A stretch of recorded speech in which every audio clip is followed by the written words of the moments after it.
जन्म जयंती ਨੂੰ ਸਮਰਪਿਤ ਬਹਾਦਰਪੁਰ ਬਾਹੀਆਂ ਦੇ ਅੰਦਰ ਰੱਖੇ ਇਸ ਪ੍ਰੋਗਰਾਮ ਦੇ ਅੰਦਰ ਤੁਸੀਂ ਬਹੁਤ ਲੰਮੇ ਸਮੇਂ ਤੋਂ ਜਿੰਨੇ ਵੀ ਸਰੋਤਾਗਣ ਬੋਲ ਰਹੇ ਸੀ ਸੁਣ ਰਹੇ ਸੀ मैं नटशल दे अंदर कुछ शब्दों के विच ही अपनी गल खत्म करके चले जाना। मेरे नाल बहुत डिग्निटरीज बहुत चंगियां शख्सियतां जिन्हें समाज के अंदर काम करते अपना सारा जीवन समाज लई समर्पित किया। ऑनरेबल मलकीत सिंह बैल जी जिहड़े बामसेब के इंटरनेशनल कोआर्डीनेटर और इंग्लैंड यूके तो आए हुए ने, उन्हां दे नाल ही इंजीनियर जीत सिंह जी जिहड़े zonal president SC/ST railway employees association दे विच और बाकी भी जिहड़ियां शख्सियतां बैठियां। बाबा साहब ਨੂੰ ਜਦੋਂ ਅਸੀਂ ਪੜ੍ਹਦੇ ਆ ਜਾਂ ਉਹਨਾਂ ਦੇ ਬਾਰੇ ਸੁਣਦੇ ਆ ਇੱਕ ਨਵਾਂ ਦ੍ਰਿਸ਼ਟੀਕੋਣ ਸਾਡਾ ਬਣਦਾ ਸਮਾਜ ਦੇ ਬਾਰੇ। ਬਾਬਾ ਸਾਹਿਬ ਨੇ ਜੋ ਸਮਾਜ ਦੇ ਲਈ ਕੰਮ ਕੀਤਾ ਐਜ਼ ਏ ਸੋਸ਼ਲ ਇੰਜੀਨੀਅਰ ਬਣ ਕੇ बाबा साहब डॉक्टर अंबेडकर कहते कि जिस समाज के अंदर 10 बैरिस्टर 20 डॉक्टर 30 इंजीनियर होण उस समाज के पिछड़ेपन को अलोप किया जा सकता बशर्ते ये व्यक्तिगत ना हो के समूहिक होण। मैं रिपीट करता उन्हां दी गल जिस समाज के अंदर 10 बैरिस्टर 20 डॉक्टर 30 इंजीनियर होण उस समाज के पिछड़ेपन को अलोप किया जा सकता खत्म किया जा सकता बशर्ते व्यक्तिगत ना हो के समूहिक होण। ये रेपिटेशन जरा बंद कर दिओ। हुण इत्थे दो गल्लां बड़ियां अहम है जिहड़े लोग मिशन नूं समझदे आ मिशन दे विच काम करते आ वो व्यक्तिगत अभिलाषा तो दूर होके काम करते आ। उन्हां दी अपनी कोई व्यक्तिगत अभिलाषा नहीं है, कोई व्यक्तिगत लाभ नहीं है उन्हां दा निजी। ते बाबा साहब डॉक्टर अंबेडकर ने भी निजी हितां नूं दरकिनार करके समाजिक हितां नूं तरजीह दित्ती सी तां समाज लई अधिकार मिले। दो चीज़ां ਜਦੋਂ बाबा साहब मूवमेंट लड़ रहे ਸੀਗੇ ਤੇ ਉਸ ਵੇਲੇ अधिकार मिलने सी सानू अधिकार मिलने सी। अंग्रेज गवर्नमेंट सी ब्रिटिश रूल सी उन्होंने ब्रिटिशर ने भारत छड़ के जाना सी अधिकार मिलने सी पर अज अधिकार मिल चुके आ।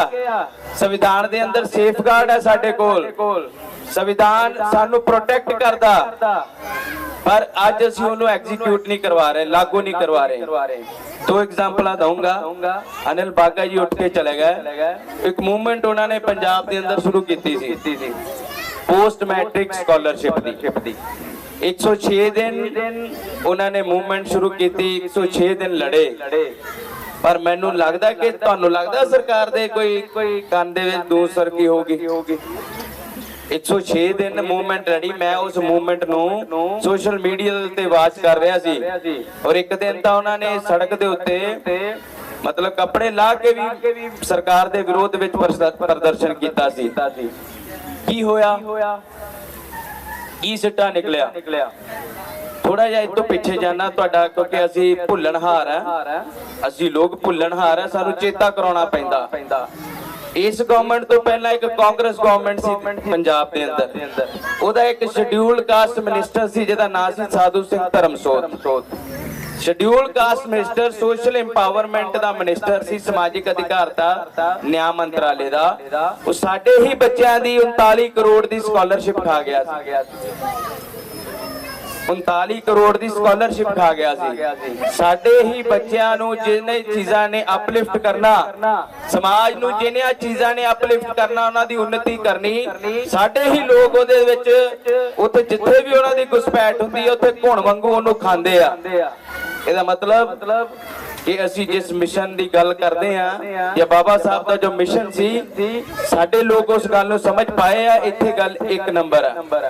दूसरी गल हुण संविधान दे अंदर ਸਾਨੂੰ ਪ੍ਰੋਵੀਜ਼ਨ ਹੈ ਕਿ ਜਿਹੜੇ ਬੱਚੇ ਸਾਡੇ ਪੜ੍ਹਦੇ ਆ 6 ਤੋਂ 14 ਸਾਲ ਤੱਕ ਦੇ ਉਹਨਾਂ ਨੂੰ ਫ੍ਰੀ ਤੇ ਕੰਪਲਸਰੀ ਐਜੂਕੇਸ਼ਨ ਬਾਬਾ ਸਾਹਿਬ ਨੇ ਕਨਸਟੀਟਿਊਸ਼ਨ ਦੇ ਵਿੱਚ ਫੰਡਾਮੈਂਟਲ ਰਾਈਟ ਲੈ ਕੇ ਦਿੱਤਾ, ਮੌਲਿਕ ਅਧਿਕਾਰ, ਕਿ ਜਿਹੜਾ ਲੋਕਾਂ ਨਾਲ ਅਸੀਂ ਗੱਲਬਾਤ ਕਰਦੇ ਆ ਉਹਨਾਂ ਨੂੰ ਆਪਣੇ ਫੰਡਾਮੈਂਟਲ ਰਾਈਟ ਦਾ ਪਤਾ, ਕਿ ਉਹਨਾਂ ਨੂੰ ਇਹ ਪਤਾ ਕਿ ਸਾਡੀ ਪ੍ਰੈੰਬਲ ਕੀ ਆ, ਸਾਡੇ ਸੰਵਿਧਾਨ ਦੀ ਜਿਹੜੀ ਆ ਪ੍ਰਸਤਾਵਨਾ ਕੀ ਆ, ਸਾਡੇ ਮੌਲਿਕ ਕਰਤੱਵ ਕੀ ਆ। ਜੇ ਕਨਸਟੀਟਿਊਸ਼ਨ ਸਾਨੂੰ ਫੰਡਾਮੈਂਟਲ ਰਾਈਟ ਦੇ ਰਿਹਾ ਤੇ ਸਾਨੂੰ ਉਹਦੇ ਇਵਜ਼ ਦੇ ਵਿੱਚ ਸਾਡੇ ਕੋਈ ਫਰਜ਼ ਵੀ ਹੈ ਸਮਾਜ ਦੇ ਪ੍ਰਤੀ, ਕਿ ਅਸੀਂ ਉਹ ਫਰਜ਼ ਅਦਾ ਕਰ ਰਹੇ ਆ। ਇਹ ਸਾਰੀਆਂ ਹੀ ਚੀਜ਼ਾਂ ਸੰਵਿਧਾਨ ਦੇ ਬਣਨ ਤੋਂ ਬਾਅਦ ਸਾਡੇ ਤੇ ਲਾਗੂ ਹੋਈਆਂ। ਉਹ ਤੋਂ ਪਹਿਲਾਂ ਅਸੀਂ ਲਤਾੜੇ ਹੋਏ, ਮਾੜੇ ਮੜੀਕ ਜਿਹੇ, ਹਾਸ਼ੀਏ ਤੇ ਤੱਕੇ ਹੋਏ ਲੋਕ ਸੀ। ਹੁਣ ਅਸੀਂ ਕੰਪੈਰੀਜ਼ਨ ਕਰਨਾ, ਮੁਲਾਂਕਣ ਕਰਨਾ। ਹੁਣ ਬਹੁਤ ਸਾਰੀਆਂ ਲੇਡੀਜ਼ ਬੈਠੀਆਂ, ਮਹਿਲਾਵਾਂ ਬੈਠੀਆਂ। ਬਾਬਾ ਸਾਹਿਬ ਡਾਕਟਰ ਅੰਬੇਡਕਰ ਕਹਿੰਦੇ ਕਿ ਮੈਂ ਕਿਸੇ ਵੀ ਸਮਾਜ ਦੀ ਤਰੱਕੀ ਦਾ ਮੁਲਾਂਕਣ ਉਥੋਂ ਦੀਆਂ ਮਹਿਲਾਵਾਂ ਦੇ ਹਾਲਾਤਾਂ ਤੋਂ ਜਾਣੂ ਹੋ ਕੇ ਕਰਦਾ ਆ। ਤੁਸੀਂ ਵੱਧ ਗਿਣਤੀ 'ਚ ਬੈਠੀਆਂ, ਤੁਹਾਨੂੰ ਮੈਂ ਸੰਬੋਧਨ ਹੋ ਕੇ ਗੱਲ ਕਹਿ ਰਿਹਾ ਕਿ ਬਾਬਾ ਸਾਹਿਬ ਡਾਕਟਰ ਅੰਬੇਡਕਰ ਕਹਿੰਦੇ ਆ ਕਿ ਮੈਂ ਕਿਸੇ ਵੀ ਸਮਾਜ ਦੀ ਤਰੱਕੀ ਦਾ ਮੁਲਾਂਕਣ ਉਥੋਂ ਦੀਆਂ ਔਰਤਾਂ ਦੀ ਤਰੱਕੀ ਤੋਂ, ਉਥੋਂ ਦੇ ਉਹਨਾਂ ਦੇ ਹਾਲਾਤਾਂ ਤੋਂ ਲੈ ਕੇ ਕਰਦਾ, ਕਿ ਸਮਾਜ ਦੇ ਅੰਦਰ ਔਰਤਾਂ ਦੀ ਸਥਿਤੀ ਕੀ ਆ। ਇਹ ਗੱਲ ਤੁਹਾਡੇ ਲਈ ਆ ਤੇ ਮੇਰੇ ਲਈ ਵੀ ਉਨੀ ਆ। ਜੇ ਮੈਂ ਮੰਚ ਤੋਂ ਤੁਹਾਡੇ ਨਾਲ ਗੱਲ ਸਾਂਝੀ ਕਰ ਰਿਹਾ ਤਾਂ ਮਤਲਬ ਇਹ ਨਹੀਂ ਆ ਉਹ ਗੱਲ ਮੇਰੇ ਤੇ ਨਹੀਂ ਟੁਕਦੀ ਆ, ਤੁਹਾਡੇ ਤੇ ਟੁਕਦੀ ਆ, ਮੇਰੇ ਤੇ ਵੱਧ ਟੁਕਦੀ ਆ। ਜਿਹੜੇ ਵਿਚਾਰ ਮੈਂ ਤੁਹਾਡੇ ਨਾਲ ਸਾਂਝੇ ਕਰ ਰਿਹਾ, ਜੇ ਉਹ ਵਿਚਾਰ ਮੇਰੇ ਆਚਰਣ ਦਾ ਹਿੱਸਾ ਨਹੀਂ ਤਾਂ ਸਿਵਾਏ ਬੋਲਣ ਤੋਂ ਮੈਂ ਹੋਰ ਕੁਝ ਨਹੀਂ ਕਰ ਰਿਹਾ, ਸਿਵਾਏ ਭਾਸ਼ਣਬਾਜ਼ੀ ਤੋਂ ਮੈਂ ਕੁਝ ਨਹੀਂ ਕਰ ਰਿਹਾ। ਇਸ ਕਰਕੇ ਜ਼ਿੰਦਗੀ ਦੇ ਅੰਦਰ ਜਿਨ੍ਹਾਂ ਮਹਾਂਪੁਰਖਾਂ ਨੇ ਸਾਡੇ ਲਈ ਸੰਘਰਸ਼ ਕੀਤਾ, ਉਹਨਾਂ ਦੇ ਜੀਵਨ ਸੰਘਰਸ਼ ਨੂੰ ਜਾਣਨਾ ਸਾਡੇ ਲਈ ਬਹੁਤ ਜ਼ਰੂਰੀ ਆ। ਬੈਲ ਸਾਹਿਬ ਕਪੂਰਥਲੇ ਦੇ ਪ੍ਰੋਗਰਾਮ ਦੇ ਵਿੱਚ ਇੱਕ ਸ਼ਬਦ ਬੜਾ ਅੱਛਾ ਬੋਲ ਕੇ ਗਏ ਸੀ। ਮੈਂ ਉਹਨਾਂ ਕੋਲ ਦੁਬਾਰਾ ਪੁੱਛ ਰਿਹਾ ਸੀ, ਇੰਗਲਿਸ਼ ਦਾ ਸ਼ਬਦ ਸੀ ਈਜ਼ੀ ਕਮ ਈਜ਼ੀ ਗੋ, ਕਿ ਜਿਹੜੀ ਚੀਜ਼ ਸਾਨੂੰ ਬੜੇ ਆਸਾਨ ਤਰੀਕੇ ਨਾਲ ਮਿਲ ਜਾਂਦੀ ਆ, ਉਹ ਆਸਾਨ ਤਰੀਕੇ ਨਾਲ ਸਾਡੇ ਹੱਥੋਂ ਨਿਕਲ ਜਾਂਦੀ ਆ।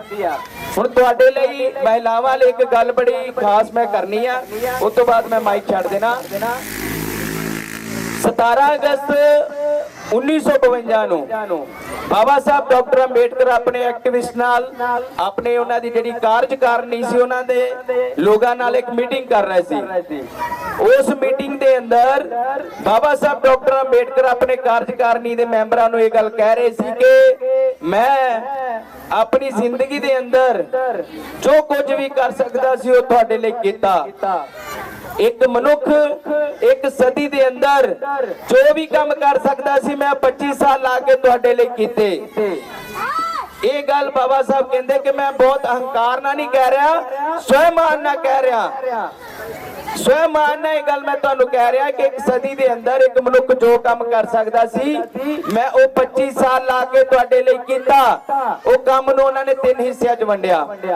ਨੰਬਰ 1, ਮੈਂ ਆਪਣੇ ਲੋਕਾਂ ਦੇ ਅੰਦਰ ਸਵੈਮਾਨ ਦੀ ਭਾਵਨਾ ਭਰੀ।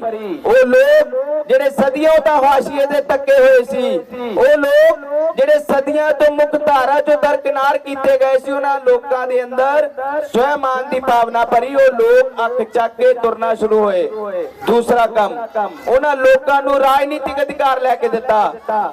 ਜਿਨ੍ਹਾਂ ਲੋਕਾਂ ਨੂੰ ਪਾਰਲੀਮੈਂਟ ਦੇ ਅੰਦਰ, ਵਿਧਾਨ ਸਭਾਵਾਂ ਦੇ ਅੰਦਰ ਝਾੜੂ ਮਾਰਨ ਲਈ ਵੀ ਨਹੀਂ ਰੱਖਿਆ ਜਾ ਸਕਦਾ ਸੀ, ਉਹਨਾਂ ਨੂੰ ਰਾਜਨੀਤਿਕ ਅਧਿਕਾਰ ਲੈ ਕੇ ਦਿੱਤਾ, ਵੋਟ ਦਾ ਅਧਿਕਾਰ ਲੈ ਕੇ ਦਿੱਤਾ। ਉਹ ਐਮਐਲਏ ਬਣੇ, ਐਮਪੀ ਬਣੇ, ਮਿਊਨਿਸਪੈਲਿਟੀ ਦੇ ਅੰਦਰ ਉਹ ਮਿਊਨਿਸਪਲ ਕਮਿਸ਼ਨਰ ਬਣੇ। ਤੀਸਰਾ ਸਭ ਤੋਂ ਵੱਡਾ ਕੰਮ ਕਿ ਉਹਨਾਂ ਲੋਕਾਂ ਲਈ ਕਨਸਟੀਟਿਊਟ ਅਸੈਂਬਲੀ ਦੇ ਅੰਦਰ, ਸੰਵਿਧਾਨ ਸਭਾ ਦੇ ਅੰਦਰ ਲੜ ਕੇ ਮੁਫਤ ਤੇ ਲਾਜ਼ਮੀ ਸਿੱਖਿਆ ਲੈ ਕੇ ਦਿੱਤੀ। ਬਾਗਾ ਜੀ ਲੜ ਰਹੇ ਨਾ, ਕਹਿੰਦੇ ਉਹ ਦੱਸ ਰਹੇ ਸੀ ਕਿ ਸਕਾਲਰਸ਼ਿਪ ਦਾ ਮੈਟਰ ਉਹ ਤੁਹਾਡੀ ਸਿੱਖਿਆ ਨਾਲ ਜੁੜਿਆ ਹੋਇਆ। और ये अधिकार बाबा साहब डॉक्टर अंबेडकर कॉन्स्टिट्यूट असेंबली अंदर लड़के लेके आए और नाल दी नालों कहते कि मैं अपने लोगों ਲਈ ਪੜਨ ਦੇ ਲਈ ਵਜ਼ੀਫਾ ਲਵਾ ਕੇ ਦਿੱਤਾ। ਉਹ ਆਪਣੇ ਕੰਮ ਨੂੰ 3 ਹਿੱਸਿਆਂ ਦੇ ਵਿੱਚ ਵੰਡਦੇ ਔਰ ਅੱਗੇ ਕੀ ਕਹਿੰਦੇ ਆ ਕਿ ਮੇਰੇ ਲਈ ਕੰਮ ਬਹੁਤ ਮਹੱਤਵਪੂਰਨ ਹੈ। ਮੇਰੀ ਜੈ ਜੈਕਾਰ ਕਰਨ ਦੀ ਬਜਾਏ ਮੇਰੇ ਰਹਿੰਦੇ ਕੰਮਾਂ ਨੂੰ ਪੂਰਾ ਕਰਨ ਲਈ ਆਪਣੀ ਜਾਨ ਦੀ ਬਾਜੀ ਲਗਾ ਦਿਓ। ਰਿਪੀਟ ਕਰਦਾ ਮੈਂ ਬਾਬਾ ਸਾਹਿਬ ਡਾਕਟਰ ਅੰਬੇਡਕਰ ਦੀ ਗੱਲ ਇਹ ਮੈਂ ਤੁਹਾਡੇ ਕੋਲੋਂ ਥੋੜੀ ਜੀ ਮੰਚਾਂ ਨੂੰ ਅਟਰੈਕਸ਼ਨ ਚਾਹੁੰਦਾ ਕਿ ਆਪਾਂ ਜੇ ਬੈਠੇ ਆ ਤਾਂ ਕੁਝ ਇੱਥੋਂ ਲੈ ਕੇ ਜਾਈਏ ਤੇ ਉਹਨੂੰ ਸਮਾਜ 'ਚ ਲਾਗੂ ਕਰੀਏ। ਬਾਬਾ ਸਾਹਿਬ ਡਾਕਟਰ ਅੰਬੇਡਕਰ ਕੀ ਕਹਿੰਦੇ ਆ ਕਿ ਮੇਰੇ ਲਈ ਕੰਮ ਬਹੁਤ ਮਹੱਤਵਪੂਰਨ ਹੈ, ਮੇਰੀ ਜੈ ਜੈਕਾਰ ਕਰਨ ਦੀ ਬਜਾਏ ਮੇਰੇ ਰਹਿੰਦੇ ਕੰਮਾਂ ਨੂੰ ਪੂਰਾ ਕਰਨ ਲਈ ਆਪਣੀ ਜਾਨ ਦੀ ਬਾਜੀ ਲਗਾ ਦਿਓ। तो वो काम किया, वो काम जानने पैणगे। बाबा साहब डॉक्टर अंबेडकर, राष्ट्रपिता ज्योतिबा फूले, उन्होंने एजुकेशन नु प्रमोट किया कि अज असी अपने वखरे स्कूल स्टैबलिश कीते, जेड़े स्कूल तंत्र दा हिस्सा आ, जेड़े स्कूल सानू तंत्र दे विचों मिले आ, सिस्टम दे विचों मिले आ, वो सिस्टम दे अंदर जेड़े पॉलिसी मेकर लोग बैठे आ, पॉलिसियां बनाउण वाले लोग बैठे आ, नीतियां लोग बनाउण वाले बैठे आ, वो अपना सिलेबस लैके आउणगे, साडा सिलेबस नहीं दिता पढ़ाउणगे कि असी अपने महापुरखों के विचारों से चले कि असी अपने स्कूल खोले या अपने अंदर उस गल इंप्लीमेंट किया जो साडे महापुरखों ने कही, वो गल्लां जेकर असी समाज के अंदर लागू नहीं करते तो साडी जिहड़ी दशा आ वो दुर्दशा च बदल जाऊगी। और अज हो भी यही रहा आ, जो संविधान के अंदर सानू सेफगार्ड मिले सी वो अज सेफगार्ड हौली हौली साडी दुर्दशा का कारण बनेंगे जेकर इन्हां गल्लां नूं असीं जल्दी सीरियस होके, क्योंकि क्रांति कदे भी समर्थक लोकां नाल नहीं आउंदी, क्रांति हमेशा समर्पित लोकां नाल आउंदी आ।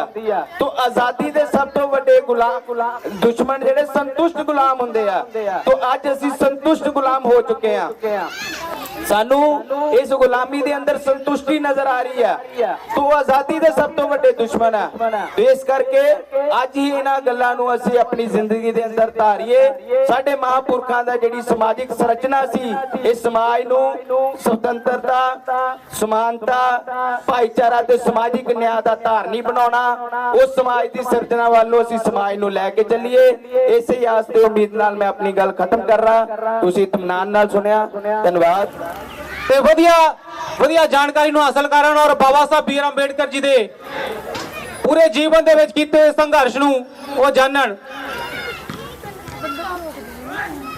मैं तो दसना चाहना कि B R Ambedkar welfare society पिछले 4 साल तो लोड़वंद बच्चों नूं फ्री ट्यूशन दे रही है, पहली क्लास तो लैके 10वीं क्लास तक, जिस विच हुण तक 91+ बच्चे जो उन्हां तो कोई ट्यूशन प्राप्त कर रहे हैं सोसाइटी तो समय समय अनुसार उन्होंने कापियां, पेन, किताबां ये सब मुहैया कराने की कोशिश की जाती है।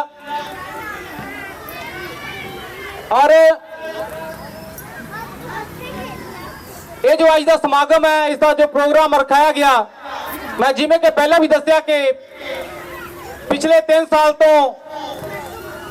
बाबा साहब बी आर अंबेडकर जी के जीवन के उपर हर साल बच्चों के उपर पेपर ले जाते हैं और उन्होंने पेपरों नूं होनहार टीचर दे कोलों चेक करवाया जाता और जिहड़े बच्चे इस दे विच फर्स्ट, सैकेंड और थर्ड आते हैं उन्होंने इस मंच तो सन्मानित भी किया जाता और बनता सर का जो प्राइज है वो भी दे के उन्होंने सन्मानित किया जाता।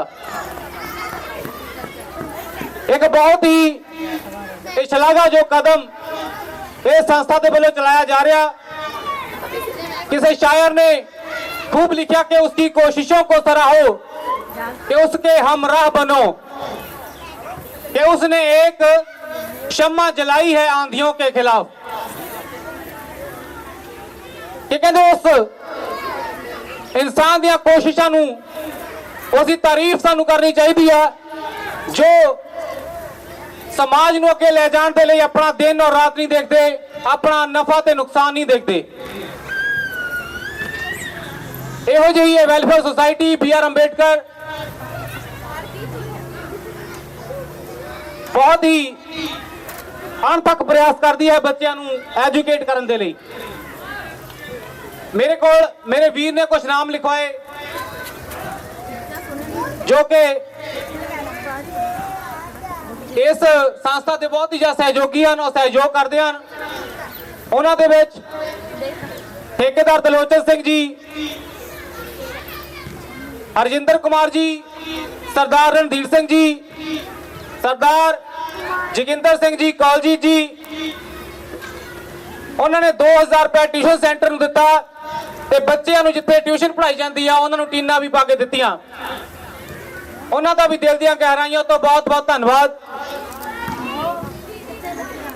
ਸੰਦੀਪ ਕੁਮਾਰ ਬਸੀ ਦਾਊਦ ਖਾਂ ਤੋਂ ਉਹਨਾਂ ਨੇ ਬੱਚਿਆਂ ਨੂੰ ਜੋ ਫੈਨ ਹੈ ਉਹ ਪ੍ਰੋਵਾਈਡ ਕਰਵਾਇਆ ਔਰ ਬਹੁਤ ਸਾਰੀਆਂ ਇਸ ਪ੍ਰੋਗਰਾਮ ਨੂੰ ਸਿਰੇ ਚੜਾਉਣ ਦੇ ਲਈ ਤਨੋ ਮਨੋ ਧਨੋ ਜੋ ਸੇਵਾਵਾਂ ਸਾਥੀਆਂ ਨੇ ਦਿੱਤੀਆਂ। ਉਹਨਾਂ ਦੇ ਵਿੱਚ ਵਿਜੇ ਕੁਮਾਰ ਭੀਮਾ ਜੀ, ਕੈਸ਼ੀਅਰ ਕੁਲਦੀਪ ਸਿੰਘ, ਮੰਨਣ ਤੋਂ ਰਣਜੀਤ ਸਿੰਘ ਜੀਤਾ ਜੀ ਔਰ ਮੰਨਣ ਤੋਂ ਸਾਡੇ ਸਰਪੰਚ ਸਾਹਿਬਾਨ ਮਹਿੰਦਰਪਾਲ ਜੀ, ਸਰਦਾਰ ਸੁਖਪਾਲ ਸਿੰਘ ਹਰਮੋਏ ਜੀ, ਸਰਪੰਚ ਰਾਵਲ ਸਿੰਘ ਪਿੰਡ ਆਨੰਦਗੜ੍ਹ, ਡਾਕਟਰ ਮਨੋਚਾ ਜੀ ਔਰ ਜੋ ਅਸੀਂ ਸਾਊਂਡ ਦੇਖਦੇ ਰਹੇ ਹੋ, ਜਿਸ ਸਾਊਂਡ ਦੇ ਜਰੀਏ ਅਸੀਂ ਆਪਣੀ ਗੱਲ ਤੁਹਾਡੇ ਤੱਕ ਰੱਖ ਰਹੇ ਹਾਂ, ਉਹ ਸਾਊਂਡ ਦੇ ਮਾਲਕ ਸੋਨੂ ਜੀ ਪਿਛਲੇ 4 ਸਾਲ ਤੋਂ ਫ੍ਰੀ ਸੇਵਾ ਦਿੰਦੇ ਹਨ। ਅਸੀਂ ਉਹਨਾਂ ਦਾ ਵੀ ਬਹੁਤ ਬਹੁਤ ਧੰਨਵਾਦ ਕਰਦੇ ਹਾਂ ਜੀ। ਔਰ ਜਿਸ ਟੈਂਟ ਦੇ ਥੱਲੇ ਅਸੀਂ ਬੈਠੇ ਹੋਏ ਹਾਂ, ਹੀਰ ਟੈਂਟ ਵਾਲੇ ਕੁਲਦੀਪ ਸਿੰਘ ਦੀਪਾ ਜੀ ਜੋ ਕਿ ਸੰਸਥਾ ਦੇ ਜਨਰਲ ਸੈਕਟਰੀ ਵੀ ਹਨ, ਉਹਨਾਂ ਦਾ ਵੀ ਦਿਲ ਦੀਆਂ ਗਹਿਰਾਈਆਂ ਤੋਂ ਬਹੁਤ ਬਹੁਤ ਧੰਨਵਾਦ। ਅਸੀਂ ਬਹੁਤ ਸਮੇਂ ਤੋਂ ਪ੍ਰਤੀਕਸ਼ਾ ਕਰ ਰਹੇ ਹਾਂ ਇੱਕ ਬਹੁਤ ਹੀ ਖਾਸ ਮਹਿਮਾਨ ਦੀ, ਬਹੁਤ ਹੀ ਜਲਦ ਉਹ ਵੀ ਸਾਡੇ ਵਿੱਚ ਪਹੁੰਚ ਜਾਣਗੇ। ਉਹਨਾਂ ਤੋਂ ਪਹਿਲਾਂ ਮੈਂ ਬੇਨਤੀ ਕਰਾਂਗਾ ਸਰਦਾਰ ਇੰਜੀਨੀਅਰ ਜੀਤ ਸਿੰਘ ਜੀ ਕਿ ਉਹ ਆਪਣੇ ਵਿਚਾਰ ਸਾਡੇ ਸਨਮੁਖ ਰੱਖਣ। ਸਰਦਾਰ ਜੀਤ ਸਿੰਘ ਜੀ।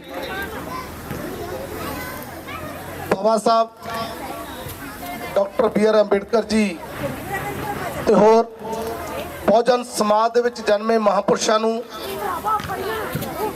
ਸ਼ਰਧਾ ਦੇ ਫੁੱਲ ਭੇਂਟ ਕਰਦਾ ਹੋਇਆ ਅੱਜ doctor BR Ambedkar society Bahadarpur ਬਾਈਆਂ ਦੀ ਸਮੂਹ ਟੀਮ ਵੱਲੋਂ ਆਯੋਜਿਤ ਪ੍ਰੋਗਰਾਮ ਦੇ ਵਿੱਚ ਪਹੁੰਚੇ ਸਾਡੇ ਬਹੁਤ ਹੀ ਸਤਿਕਾਰਯੋਗ ਮਲਕੀਤ ਸਿੰਘ ਬੈਲ, ਕੋਆਰਡੀਨੇਟਰ इंटरनेशनल कोऑर्डिनेटर बामसेव और मास्टर कुशल कुमार जी कन्वीनर बामसेव, इंस्पेक्टर प्रधानगी मंडल और बहुत ही बुद्धिजीवी महिलावां, बच्चे और बुजुर्गों, नौजवान, मैं सब तो पहला था इस टीम दे प्रेजिडेंट ओंकार चंद जी और इन्हां दी समूह टीम नूं बहुत बहुत बधाई देना इस शानदार आयोजन दे लई। और दूसरी थोड़ी सॉरी फील भी करदा क्योंकि अज ये प्रोग्राम इन्हां ने दिन वेले रखिया सी, लेकिन साडा कपूरथले प्रोग्राम होने करके इन्हां ने साडे कहने ते ये प्रोग्राम का जिहड़ा शेड्यूल चेंज किया, क्योंकि हुणे थोड़ी देर विच बनते डॉक्टर करनाशील जी वो भी गढ़शंकर तो प्रोग्राम समाप्त होने तो बाद इत्थे पहुंचण वाले आ, उन्हां दे भी तुसीं विचार सुनने आ।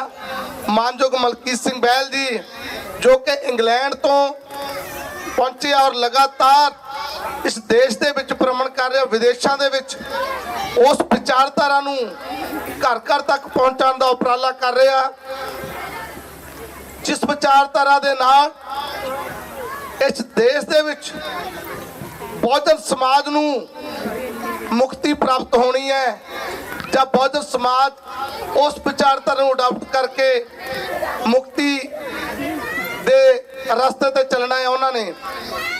और अज इस टीम नूं मैं बहुत बधाई दिना और मैं बड़ा गौरव महसूस करदा कि जे सच्चे शब्दों दे विच कहा जाए तो इस टीम ने उस फूले अंबेडकरी विचारधारा नूं अमली रूप दे विच इत्थे लागू कीता आ, क्योंकि मेरा ये दूसरा या तीसरा गेड़ा आ इत्थे। इन्हां ने सानू ਹੁਸ਼ਿਆਰਪੁਰ ਸੁਣਿਆ ਸੀ ਔਰ ਹੁਸ਼ਿਆਰਪੁਰ ਤੋਂ ਉਹ ਕਿਤਾਬ ਜੋ ਮੈਂ ਲਿਖੀ ਸੀ ਗਿਆਨ ਦੇ ਪ੍ਰਤੀਕ, ਉਸ ਕਿਤਾਬ ਨੂੰ ਜੋ ਇਹਨਾਂ ਨੇ ਮਾਣ ਦਿੱਤਾ ਔਰ ਉਸ ਕਿਤਾਬ ਦੇ ਜ਼ਰੀਏ ਜੋ ਇਹਨਾਂ ਨੇ ਜਾਗਰਤੀ ਪੈਦਾ ਕੀਤੀ ਹੈ ਉਹ ਸਾਹਮਣੇ ਸਾਡੇ ਨਜ਼ਰ ਆ ਰਹੀ ਆ।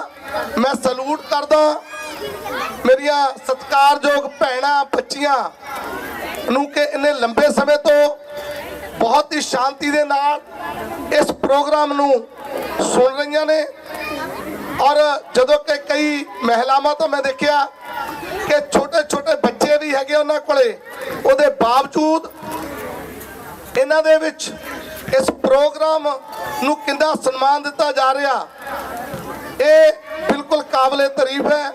ਕਿਉਂਕਿ ਮੇਰੇ ਤੋਂ ਪਹਿਲਾਂ ਸਾਥੀ ਨੇ ਦੱਸਿਆ ਸੀ ਕਿ ਬਾਬਾ ਸਾਹਿਬ ਨੇ ਕਿਹਾ ਸੀ ਕਿ ਕਿਸੇ ਸਮਾਜ ਦੀ ਤਰੱਕੀ ਕਿੱਥੋਂ ਮਾਪੀ ਜਾ ਸਕਦੀ ਆ ਕਿ ਉਸ ਸਮਾਜ ਦੀਆਂ ਔਰਤਾਂ ਕਿੰਨੀਆਂ ਜਾਗਰਤ ਹੈ। ਤੇ ਮੈਨੂੰ ਲੱਗਦਾ ਕਿ ਇਸ ਪਿੰਡ ਔਰ ਇਸ ਟੀਮ ਨੇ ਜੋ ਜਾਗਰਤੀ ਪੈਦਾ ਕੀਤੀ ਆ ਉਹ ਬਿਲਕੁਲ ਨਜ਼ਰ ਆ ਰਹੀ ਆ। ਤੇ ਮੈਂ ਸਲੂਟ ਕਰਦਾ ਇਹਨਾਂ ਭੈਣਾਂ ਔਰ ਔਰਤਾਂ ਨੂੰ ਜੋ ਕਿ ਬਾਬਾ ਸਾਹਿਬ ਦੀ ਵਿਚਾਰਧਾਰਾ ਨੂੰ ਹੂਬਹੂ ਲਾਗੂ ਕਰਨ ਦੇ ਤੌਰ ਤੇ ਬਹੁਤ ਹੀ ਸ਼ਾਂਤਮਈ ਤਰੀਕੇ ਨਾਲ ਅੱਜ ਆਪਣੀ ਡਿਊਟੀ ਸਮਝ ਕੇ ਇੱਥੇ ਪਹੁੰਚੀਆਂ ਨੇ। ਕਿਉਂਕਿ ਮੈਂ ਕਪੂਰਥਲੇ ਵੀ ਆਪਣੀ ਸਪੀਚ ਕਿਹਾ ਸੀ ਕਿ ਐਤਵਾਰ ਦਾ ਦਿਨ ਬਹੁਤ ਲੋਕ ਘਰਾਂ ਚੋਂ ਨਿਕਲਦੇ ਆ ਸਵੇਰੇ ਔਰ ਉਹ ਆਪਣਾ ਜਨਮ ਸਫਲ ਕਰਨ ਪਹੁੰਚਦੇ ਆ। ਜਨਮ ਤਾਂ ਪਤਾ ਨਹੀਂ ਸਫਲ ਹੋਣਾ ਕਿ ਨਹੀਂ, ਲੇਕਿਨ ਗੁਲਾਮੀ ਦਾ ਰਸਤਾ ਉਹਨਾਂ ਦੇ ਬੱਚਿਆਂ ਲਈ ਤੈਅ ਹੋ ਜਾਂਦਾ ਹੈ, ਪੱਕਾ ਆ। ਜਦੋਂ ਤੁਸੀਂ ਉਸ ਫੂਲੇ ਅੰਬੇਡਕਰ ਦੀ ਵਿਚਾਰਧਾਰਾ ਨੂੰ ਪੜ੍ਹ ਲਿਆ ਜਿਨ੍ਹਾਂ ਨੇ ਜਾਂ ਉਹਦੇ ਤੇ ਅਮਲ ਕਰ ਲਿਆ, ਤਾਂ ਮੈਂ ਹਮੇਸ਼ਾ ਕਹਿਣਾ ਹੁੰਦਾ ਜਿੰਨਾ ਘਰਾਂ ਦੇ ਵਿੱਚ ਫੂਲੇ ਅੰਬੇਡਕਰ ਦੀ ਵਿਚਾਰਧਾਰਾ ਐਂਟਰ ਹੋ ਗਈ ਉਹਨਾਂ ਘਰਾਂ ਦੀ ਤਰੱਕੀ ਆਉਣ ਤੋਂ ਕੋਈ ਰੋਕ ਨਹੀਂ ਸਕਦਾ। ਮੈਂ ਖਾਸ ਕਰਕੇ ਮਹਿਲਾਵਾਂ ਨੂੰ ਕਹੂੰਗਾ ਕਿਉਂਕਿ ਕਾਫੀ ਪੁਰਾਣੀਆਂ ਮਹਿਲਾਵਾਂ ਬਜ਼ੁਰਗ ਮਹਿਲਾਵਾਂ ਵੀ ਬੈਠੀਆਂ ਨੇ ਕਿ ਇੱਕ ਵਿਚਾਰਧਾਰਾ ਮਹਿਲਾਵਾਂ ਤੇ ਚੱਲਦੀ ਹੈ। ਉਹ ਤੁਹਾਨੂੰ ਪਤਾ ਹੀ ਆ ਕਿ ਅਕਸਰ ਤੁਸੀਂ ਅੱਜ ਤੋਂ 30-40 ਸਾਲ ਪਹਿਲਾਂ ਸੁਣਦੇ ਸੀ ਕਿ ਔਰਤ ਦਾ ਪੈਰ ਦੀ ਜੁੱਤੀ ਹੈ, ਪਾਪ ਜੋਨੀ ਹੈ ਔਰ ਔਰਤ ਦੀ ਅਕਲ ਜਿਹੜੀ ਗੁੱਤ ਪਿੱਛੇ ਹੁੰਦੀ ਹੈ, ਅਕਸਰ ਤੁਸੀਂ ਸੁਣਿਆ ਹੋਵੇਗਾ। ਲੇਕਿਨ ਔਰ ਸ਼ਾਸਤਰਾਂ ਵਿੱਚ ਵੀ ਲਿਖਿਆ ਕਿ ਢੋਲ ਗਵਾਰ ਸ਼ੂਦਰ ਪਸ਼ੂ ਨਾਰੀ ਇਹ ਸਭ ਤਾਰਨ ਕੇ ਅਧਿਕਾਰੀ ਔਰਤਾਂ ਵਾਸਤੇ ਲਿਖਿਆ ਆ। ਉਹ ਕਿੰਨਾ ਨੇ ਲਿਖਿਆ?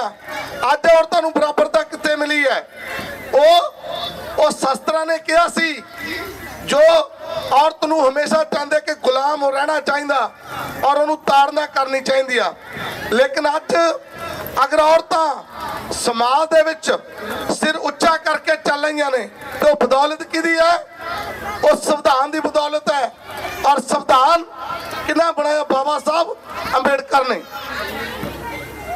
ਅੱਜ ਸਭ ਤੋਂ ਜ਼ਿਆਦਾ ਮੈਂ ਦੇਖਦਾ ਕਪੂਰਥਲੇ ਵੀ ਦੇਖਿਆ ਸੀ ਕਿ ਲੜਕੀਆਂ ਸਭ ਤੋਂ ਜ਼ਿਆਦਾ ਗਿਣਤੀ ਦੇ ਵਿੱਚ ਉੱਥੇ ਸਕੂਲ ਚ ਆਈਆਂ ਐਗਜ਼ਾਮ ਕੰਪੀਟੀਸ਼ਨ ਦੇ ਵਿੱਚ ਔਰ ਇੱਥੇ ਵੀ ਲੜਕੀਆਂ ਕਾਫੀ ਗਿਣਤੀ 'ਚ ਬੈਠੀਆਂ ਨੇ। ਤਾਂ ਇਹ ਨਿਸ਼ਾਨੀ ਹੈ ਕਿ ਸਮਾਜ ਦੇ ਵਿੱਚ ਆਉਣ ਵਾਲੇ ਸਮੇਂ ਦੇ ਵਿੱਚ ਤਰੱਕੀ ਦੀ ਨਿਸ਼ਾਨੀ ਹੈ। ਮੈਂ ਔਰਤਾਂ ਨੂੰ ਗੁਜ਼ਾਰਿਸ਼ ਕਰੂੰਗਾ, ਬੇਨਤੀ ਕਰਦਾ ਕਿ ਅਗਰ ਤੁਸੀਂ ਸਮਾਜ ਦੇ ਵਿੱਚ ਸਹੀ ਤਰੱਕੀ ਚਾਹੁੰਦੇ ਹੋ, ਕਿਉਂਕਿ ਔਰਤ ਤੋਂ ਹੀ ਘਰ ਚੱਲਦਾ, ਜਿੰਨਾ ਘਰਾਂ ਦੇ ਵਿੱਚ ਐਜੂਕੇਸ਼ਨ, ਜਿੰਨਾ ਘਰਾਂ ਦੇ ਵਿੱਚ ਕਰਮਕਾਂਡ ਪਖੰਡਵਾਦ ਬੰਦ ਹੋ ਜਾਂਦਾ, ਸਿਰਫ ਤੇ ਸਿਰਫ ਐਜੂਕੇਸ਼ਨ ਆਂਦੀ ਹੈ ਤਾਂ ਉਹ ਘਰ ਜਿਹੜੇ ਹੈਗੇ ਆ ਉਹ ਬੱਚੇ ਔਰ ਉਹ ਪੀੜ੍ਹੀਆਂ ਹਮੇਸ਼ਾ ਅੱਗੇ ਚੱਲਦੀਆਂ ਨੇ।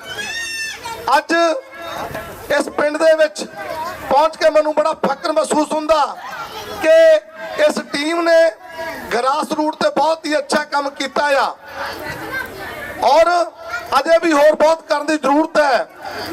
ਕਿਉਂਕਿ ਇਹਨਾਂ ਨੇ ਜੋ ਟਿਊਸ਼ਨ ਸੈਂਟਰ ਖੋਲਿਆ, ਟਿਊਸ਼ਨ ਸੈਂਟਰ ਦਾ ਵੀ ਬਹੁਤ ਵੱਡਾ ਮਹੱਤਵ ਹੈ ਔਰ ਇਹ ਸਾਥੀ ਬਿਲਕੁਲ ਥੋੜੇ ਥੋੜੇ ਪੈਸੇ ਦੇ ਨਾਲ ਕਲੈਕਸ਼ਨ ਕਰਕੇ ਉਹ ਟਿਊਸ਼ਨ ਸੈਂਟਰ ਨੂੰ ਚਲਾ ਰਹੇ ਆ।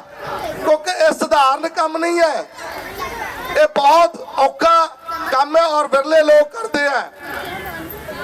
ਅੱਜ ਜਿੱਥੇ ਮੈਂ ਇਸ ਟੀਮ ਨੂੰ ਵਧਾਈ ਦਿੰਦਾ, ਉੱਥੇ ਹਮੇਸ਼ਾ ਮੈਂ ਇਹਨਾਂ ਨੂੰ ਸ਼ਾਬਾਸ਼ ਵੀ ਦਿੰਦਾ ਕਿ ਇਹਨਾਂ ਨੇ ਇੰਨਾ ਔਖਾ ਕੰਮ ਔਰ ਉਸ ਵਿਚਾਰਧਾਰਾ ਤੇ ਕੰਮ ਕਰ ਰਿਹਾ ਜਿਹੜੀ ਵਿਚਾਰਧਾਰਾ ਤੇ ਆਉਣ ਵਾਲੇ ਸਮੇਂ 'ਚ ਜ਼ਰੂਰਤ ਹੈ। ਕਿਉਂਕਿ ਸਾਥੀਓ, ਬਹੁਤ ਥੋੜੇ ਸਮੇਂ ਬਾਅਦ ਭਾਂਤੇ ਜੀ ਆ ਜਾਣਗੇ, ਉਹਨਾਂ ਦੇ ਵਿਚਾਰ ਤੁਸੀਂ ਜ਼ਰੂਰ ਸੁਣਨੇ ਆ। ਮੈਂ ਜ਼ਿਆਦਾ ਨਹੀਂ ਆਪਣੀ ਬਾਣੀ ਨੂੰ ਅੱਜ ਅੱਗੇ ਵਧਾਣਾ, ਕਿਉਂਕਿ ਸਾਡੇ ਵਿੱਚ ਮਾਨਯੋਗ ਮਲਕੀਤ ਸਿੰਘ ਜੀ ਪਹਿਲ ਤੁਹਾਨੂੰ ਦੱਸਣਗੇ। ਮੈਂ ਤਾਂ ਇੱਕੋ ਹੀ ਗੁਜ਼ਾਰਿਸ਼ ਕਰੂੰਗਾ ਕਿ ਜਿਹੜੇ ਬੱਚੇ, ਜਿਹੜੀਆਂ ਭੈਣਾਂ ਬਾਹਰ ਗਈਆਂ ਹੋਈਆਂ, ਉਹ ਕਿਰਪਾ ਕਰਕੇ ਆ ਜਾਣ, ਕਿਉਂਕਿ ਇਹ ਸਿਰਫ 40-45 ਮਿੰਟ ਦਾ ਪ੍ਰੋਗਰਾਮ ਹੋ ਰਹੇਗਾ ਜੋ ਵਿਚਾਰ ਸੁਣਨੇ ਆ। ਕਿਉਂਕਿ ਅਗਰ ਤੁਸੀਂ ਆ ਕੇ ਇੱਥੋਂ ਕੋਈ ਚੀਜ਼ ਸਿੱਖ ਕੇ ਨਾ ਗਏ, ਉਸ ਵਿਚਾਰ ਨੂੰ ਅਡਾਪਟ ਕਰਕੇ ਨਾ ਗਏ, ਤਾਂ ਇੰਨੀ ਲੰਬਾ ਸਮਾਂ ਆਉਣ ਦਾ ਕੋਈ ਫਾਇਦਾ ਨਹੀਂ ਹੈ। ਔਰ ਜੋ ਬੱਚਿਆਂ ਨੂੰ ਵੀ ਮੈਂ ਗੁਜ਼ਾਰਿਸ਼ ਕਰੂੰਗਾ ਕਿ ਉਹ ਵੀ ਥੋੜੇ ਸਮੇਂ ਲਈ ਜ਼ਰੂਰ ਇੱਥੇ ਆਉਣ, ਤਾਂ ਕਿ ਉਹਨਾਂ ਜੋ ਸਾਡੇ ਬਾਹਰੋਂ ਵਕਤਾ ਗਣ ਆਇਆ ਉਹਨਾਂ ਨੂੰ ਆਪਾਂ ਸੁਣ ਸਕੀਏ। ਔਰ ਮੈਂ ਆਪਣੀ ਬਾਣੀ ਨੂੰ ਵਿਰਾਮ ਦਿੰਦਾ ਹੋਇਆ ਇੱਕ ਵਾਰੀ ਫਿਰ ਤੋਂ ਇਸ ਟੀਮ ਨੂੰ ਵਧਾਈ ਦਿੰਦਾ ਹੋਇਆ ਇਹ ਮੈਂ ਗੁਜ਼ਾਰਿਸ਼ ਕਰੂੰਗਾ ਕਿ ਜਿੱਦਾਂ ਗਿਆਨ ਦੇ ਪ੍ਰਤੀਕ ਕਿਤਾਬ ਤੇ ਕੰਪੀਟੀਸ਼ਨ ਰੱਖਿਆ, ਅਗਲੇ ਮਹਾਪੁਰਸ਼ ਰਾਸ਼ਟਰਪਿਤਾ ਮਹਾਤਮਾ ਜੋਤੀ ਰਾਏ ਫੂਲੇ, ਦਲਿਤਾਂ ਦੇ ਮਹਾਨਾਇਕ ਜੋਗਿੰਦਰਨਾਥ ਮੰਡਲ, ਮਾਨਵਤਾ ਦੇ ਮਾਰਗਦਾਤਾ ਤਥਾਗਤ ਗੌਤਮ ਬੁੱਧ, ਉਹਨਾਂ ਕਿਤਾਬਾਂ ਤੇ ਵੀ ਕੰਪੀਟੀਸ਼ਨ ਕਰਾਇਓ, ਤਾਂ ਕਿ ਆਉਣ ਵਾਲੇ ਸਮੇਂ ਦੇ ਵਿੱਚ ਆਪਣੇ ਇਤਿਹਾਸ ਨੂੰ ਜਾਣਿਆ ਜਾਵੇ। ਜਿਹੜੀਆਂ ਕੌਮਾਂ ਆਪਣੇ ਇਤਿਹਾਸ ਨਹੀਂ ਜਾਣਦੀਆਂ, ਉਹ ਅੱਗੇ ਇਤਿਹਾਸ ਨਹੀਂ ਦੱਸ ਸਕਦੀਆਂ, ਕਿਉਂਕਿ ਤੁਸੀਂ ਇਸ ਰਾਜਾ ਕੌਮ ਦੇ ਵੰਸ਼ਜ ਹੋ।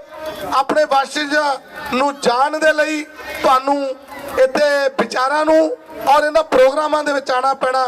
ਤੇ ਮੈਂ ਆਪਣੀ ਬਾਣੀ ਨੂੰ ਵਿਰਾਮ ਕਰਦਾ ਦਿੰਦਾ ਹੋਇਆ ਇੱਕ ਵਾਰੀ ਫਿਰ ਤੋਂ ਬਹੁਤ ਬਹੁਤ ਵਧਾਈ ਦਿੰਦਾ ਇਸ ਟੀਮ ਨੂੰ, ਔਰ ਇਹ ਗੁਜ਼ਾਰਿਸ਼ ਕਰੂੰਗਾ ਕਿ ਇਹ ਜੋ ਕੰਮ ਹੈ ਇਹਨੂੰ ਕੰਟੀਨਿਊ ਕੀਤਾ ਜਾਵੇ ਲਗਾਤਾਰ।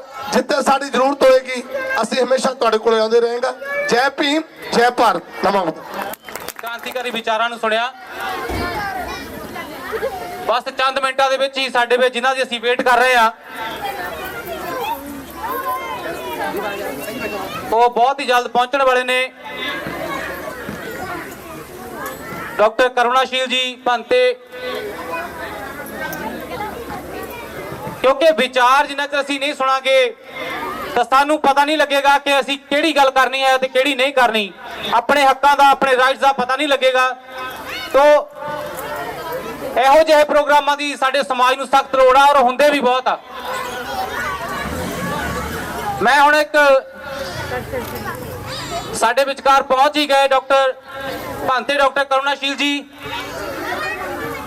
ਉਹਨਾਂ ਦੇ ਇੱਥੇ ਆਉਣ ਤੇ ਦਿਲ ਦੀਆਂ ਗਹਿਰਾਈਆਂ ਤੋਂ ਬਹੁਤ ਬਹੁਤ ਧੰਨਵਾਦ। ਮੈਂ ਆਪਣੀ ਟੀਮ ਨੂੰ ਕਹਾਂਗਾ ਕਿ ਉਹ ਜਾ ਕੇ ਉਹਨਾਂ ਨੂੰ ਨਾਲ ਲੈ ਕੇ ਆਉਣ। ਉਹ ਸਾਡੇ ਸਾਹਮਣੇ ਬਿਲਕੁਲ ਆਪਣੀ ਪੂਰੀ ਟੀਮ ਨੂੰ ਕਿ ਉਹ ਸਾਡੇ ਵਿਚਕਾਰ ਪਹੁੰਚੇ, ਜਿਹੜੇ ਸਾਡੇ ਬਹੁਤ ਹੀ ਖਾਸ ਮਹਿਮਾਨ, ਉਹਨਾਂ ਨੂੰ ਸਟੇਜ ਤੱਕ ਲੈ ਕੇ ਆਉਣ। ਨਾਲ ਦੇ ਨਾਲ ਮੈਂ ਹੁਣ ਬੇਨਤੀ ਕਰਾਂਗਾ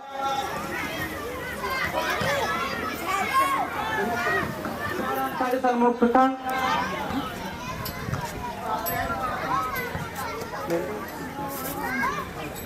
ਉਸ ਤੋਂ ਪਹਿਲਾਂ ਪਹੁੰਚਾਣਗੇ और सानू दसणगे कि किस तरीके दे नाल असीं अपनी मंजिल तक पहुंच सकते हैं। मैं फिर बेनती करांगा कि जिथे तक भी मेरी आवाज आती है सारे साथी इस पंडाल दे विच पहुंचण दी किरपालता करन। सो मैं हुण बेनती करांगा मानयोग मलकीत सिंह बैल जी इंग्लैंड वाले कोआर्डीनेटर ऑफ इंडिया कि चंद समय लिए वो अपने विचार साडे सन्मुख रखण।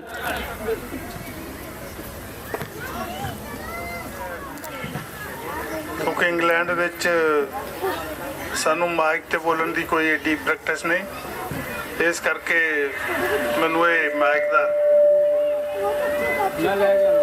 एक उत्ते भी थोड़ा जिहा ध्यान रखो। सो मेरे प्यारे वीरों भैनों भरावो ते बच्चे बच्चियों, मैं चाहांगा कि ਜਿਹੜੇ ਬੱਚੇ ਬਾਹਰ ਖੇਲਦੇ ਆ अगर वो 5-10 मिनट ਲਈ मेरी गल सुन लैन ਤਾਂ बहुत उन्होंने ਲਈ लाभदायक होएगी।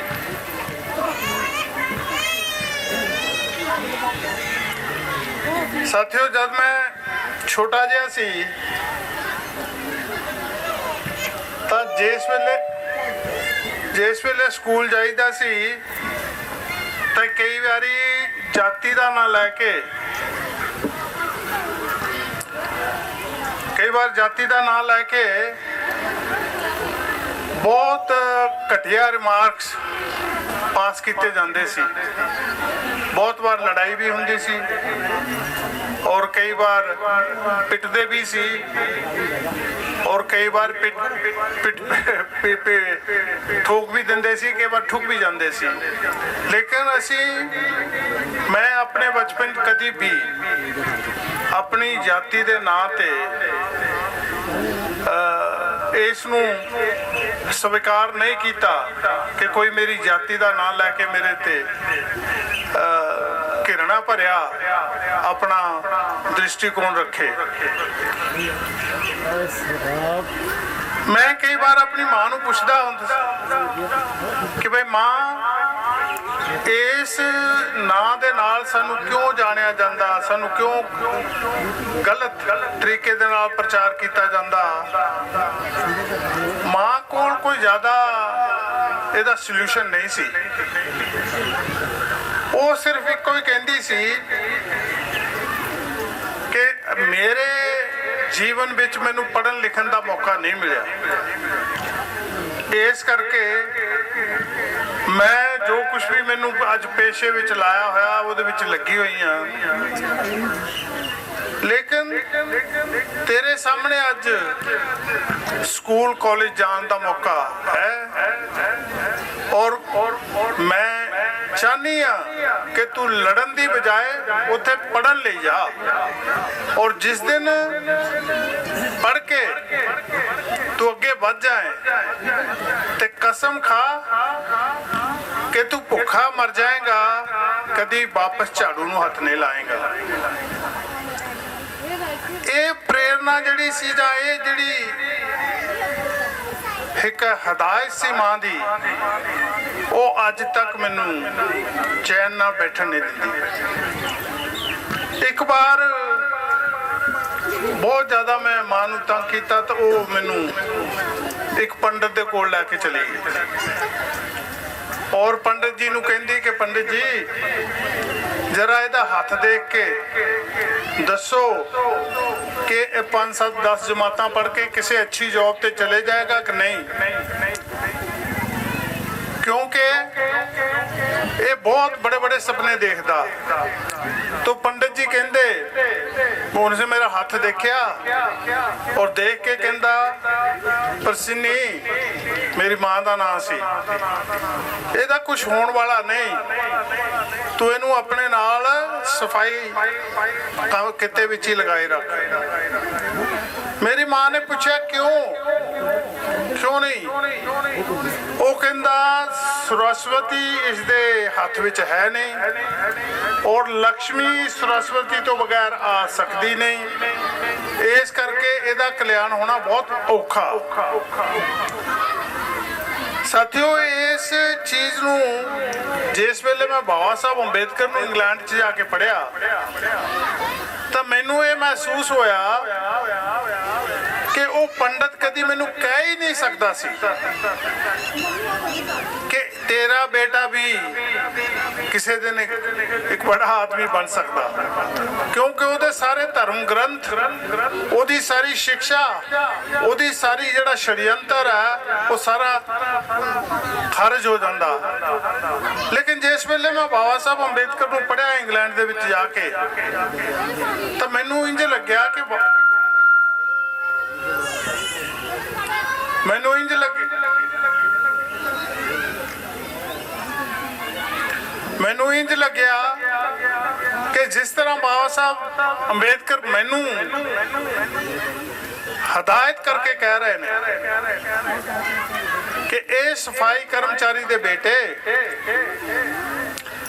ਮੈਂ ਤੇਰੇ ਹੱਥ ਵਿੱਚੋਂ ਝਾੜੂ ਖੋਲਿਆ ਤਾਂ ਕਲਮ ਫੜਾ ਦਿੱਤੀ और मैं चाहना कि तू इस कलम का इस्तेमाल करके जिन्नी वधिया तो वधिया शिक्षा लै सकदा लै तू शिक्षा लै तू मैं उस तो बाद बिजनेस दे विच गया इंटरनेशनल बिजनेस का मालिक बनया लेकिन अगर जब तू शिक्षा लैके इस कलम का इस्तेमाल करेगा तो अपने हत्थां नाल अपनी तकदीर लिखी और लिखन लगा वधिया तो वधिया लिखी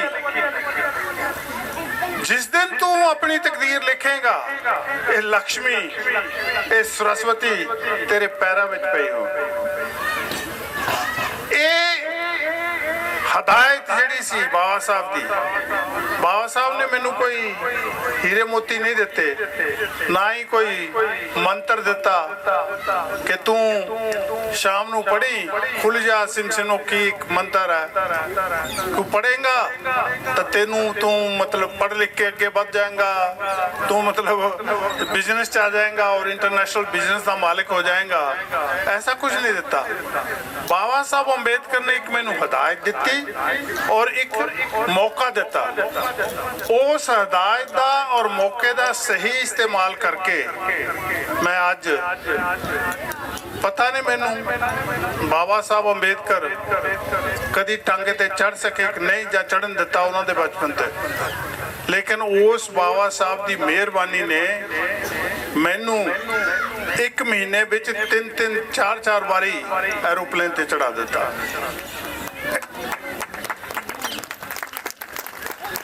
और मैं सोचदा कई बारी कि असी अज जिस जाति दे बहुत सताए हो लोग सी असी अज मैं देखता हाँ कि मेरा सारा बहुजन समाज वो अपनी अपनी जाति दे विच ही घूमी जा रहा उस तो बाहर निकलने की कोशिश नहीं कर रहा मैं बाबा साहब नूं जिन्ना पढ़िया वो बहुत घट पढ़िया लेकिन जिन्ना भी पढ़िया वो दिल ला के पढ़िया उसनूं समझिया उसनूं अपनाया फिर उसनूं लोकां नूं समझाया तो मैनू लगता है कि जेड़ा साडा अज हाल हुणे खुशहाल और मेरे साथी जी सिंह जी दस के गए आ ਉਹਦਾ ਕਾਰਨ ਸਭ ਤੋਂ ਵੱਡਾ ਇਹ ਆ ਕਿ ਅਸੀਂ ਆਪਣੇ ਬੱਚਿਆਂ ਨੂੰ ਭਾਰਤ ਦੇ ਇਤਿਹਾਸ ਬਾਰੇ ਕੋਈ ਜ਼ਿਆਦਾ ਜਾਣਕਾਰੀ ਨਹੀਂ ਦਿੰਦੇ ਅਸੀਂ ਸੋਚਦੇ ਆ ਮੇਰੀਆਂ ਮਾਤਾਵਾਂ ਭੈਣਾਂ ਸਾਡੇ ਮੇਰੇ ਵੀਰ ਇਹ ਸੋਚਦੇ ਆ ਕਿ ਅਗਰ ਅਸੀਂ ਆਪਣੇ ਬੱਚਿਆਂ ਨੂੰ ਜਾਤ ਦੇ ਦੁੱਖ ਦਰਦ ਦੀ ਗੱਲ ਨਹੀਂ ਦੱਸਾਂਗੇ ਤਾਂ ਇਹ ਮਤਲਬ ਇਹ ਜਾਤ ਪਾਤ ਚੋਂ ਨਿਕਲ ਜਾਣਗੇ ਮੈਂ ਬੜੇ ਦੁੱਖ ਦੇ ਨਾਲ ਮੈਨੂੰ ਕਹਿਣਾ ਪੈਂਦਾ ਇਹ ਜਾਤ ਪਾਤ ਦੀ ਲਾਨਤ ਜਿਹੜੀ ਸਾਨੂੰ ਇੱਥੇ ਛੱਡ ਕੇ ਚਲੇ ਜਾਣਾ ਸੀ ਅਸੀਂ ਉਹ ਬਾਹਰਲੇ ਦੇਸ਼ਾਂ ਵਿੱਚ ਵੀ ਨਾਲ ਲੈ ਕੇ ਚਲੇ ਗਏ ਹਾਲਾਂਕਿ ਉੱਥੇ ਕੋਈ ਸਾਨੂੰ ਰਿਜ਼ਰਵੇਸ਼ਨ ਨਹੀਂ ਮਿਲਦੀ ਇਹਦੇ ਸਿਰ ਤੇ ਔਰ ਨਾ ਹੀ ਕੋਈ ਸਾਨੂੰ ਸਪੈਸ਼ਲ ਟ੍ਰੀਟਮੈਂਟ ਮਿਲਦੀ ਆ ਜੋ ਕੁਝ ਵੀ ਸਾਨੂੰ ਉੱਥੇ ਮਿਲਦਾ ਆਪਣੇ ਟੈਲੈਂਟ ਤੇ ਆਪਣੀ ਐਜੂਕੇਸ਼ਨ ਦੀ ਕੁਆਲੀਫਿਕੇਸ਼ਨ ਦੇ ਉੱਤੇ ਮਿਲਦਾ ਇਸ ਕਰਕੇ ਸਾਨੂੰ ਅੱਜ ਇਹ ਵਿਚਾਰ ਕਰਨ ਦੀ ਲੋੜ ਹੈ ਕਿ ਕੀ ਸਾਨੂੰ ਆਪਣੀ ਆਪਣੀ ਜਾਤੀ ਦੇ ਫਿਗਰ ਹੈਡ ਉਹਨਾਂ ਨੂੰ ਬਹੁਤ ਜ਼ਿਆਦਾ ਪ੍ਰਮੋਟ ਕਰਨਾ ਚਾਹੀਦਾ ਕਿਉਂਕਿ ਮੈਨੂੰ ਤਾਂ ਯਾਦ ਆਉਂਦਾ ਕਿ ਬਾਬਾ ਸਾਹਿਬ ਅੰਬੇਦਕਰ ਦੀ ਜਿਹੜੀ ਲੜਾਈ ਸੀ ਉਹ 23 ਸਤੰਬਰ 1917 ਦੇ ਵਿੱਚ ਚਾਲੂ ਹੋਈ ਜਿਸ ਵੇਲੇ ਬਰੋਡਾ ਦੇ ਵਿੱਚ ਕਹਾਣੀ ਤਾਂ ਬਹੁਤ ਲੰਬੀ ਹੈ ਲੇਕਿਨ ਮੈਂ ਸ਼ਾਰਟ ਕਰ ਦਵਾਂ 5-7 ਮਿੰਟ ਵਿੱਚ ਖਤਮ ਕਰ ਦੂੰਗਾ ਕਿ ਜਿਸ ਵੇਲੇ ਬਰੋਡਾ ਦੇ ਵਿੱਚ ਸ਼ਾਹ ਜੀ ਗਾਇਕਵਾੜ ਦੇ ਵਜ਼ੀਫੇ ਤੇ ਪੜ੍ਹਿਆ ਲਿਖਿਆ ਸ਼ਾਹ ਜੀ ਗਾਇਕਵਾੜ ਦੀ ਨੌਕਰੀ ਕਰਨ ਜਾਂਦਾ ਤੇ ਉਸ ਵੇਲੇ ਉਹਨੂੰ ਰਹਿਣ ਲਈ ਕਿਤੇ ਘਰ ਨਹੀਂ ਮਿਲਦਾ ਉਹ ਇਹ ਸੋਚ ਕੇ ਕਿ ਵੀ ਪਾਰਸੀਆਂ ਦੇ ਵਿੱਚ ਜਾਤ ਪਾਤ ਨਹੀਂ ਹੁੰਦੀ ਤਾਂ ਪਾਰਸੀ ਇਹਦੇ ਵਿੱਚ ਆਪਣਾ ਨਾਂ ਲਿਖਾ ਕੇ ਉੱਥੇ ਮਤਲਬ ਜਗ੍ਹਾ ਲੈ ਲੈਂਦਾ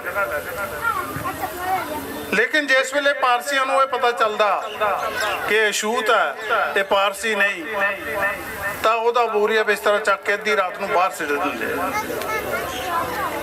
ਉਹ ਬਾਬਾ ਸਾਹਿਬ ਆਪਣਾ ਬੋਰੀਆ ਬਿਸਤਰਾ ਚੁੱਕਦੇ ਨੇ ਔਰ ਸਾਇਆ ਜੀ ਗਾਇਕਵਾੜ ਦੇ ਇੱਕ ਗਾਰਡਨ ਦੇ ਵਿੱਚ, ਉਹਦੇ ਬਾਗ ਵਿੱਚ ਇੱਕ ਜਗ੍ਹਾ ਬੈਠ ਜਾਂਦੇ ਨੇ।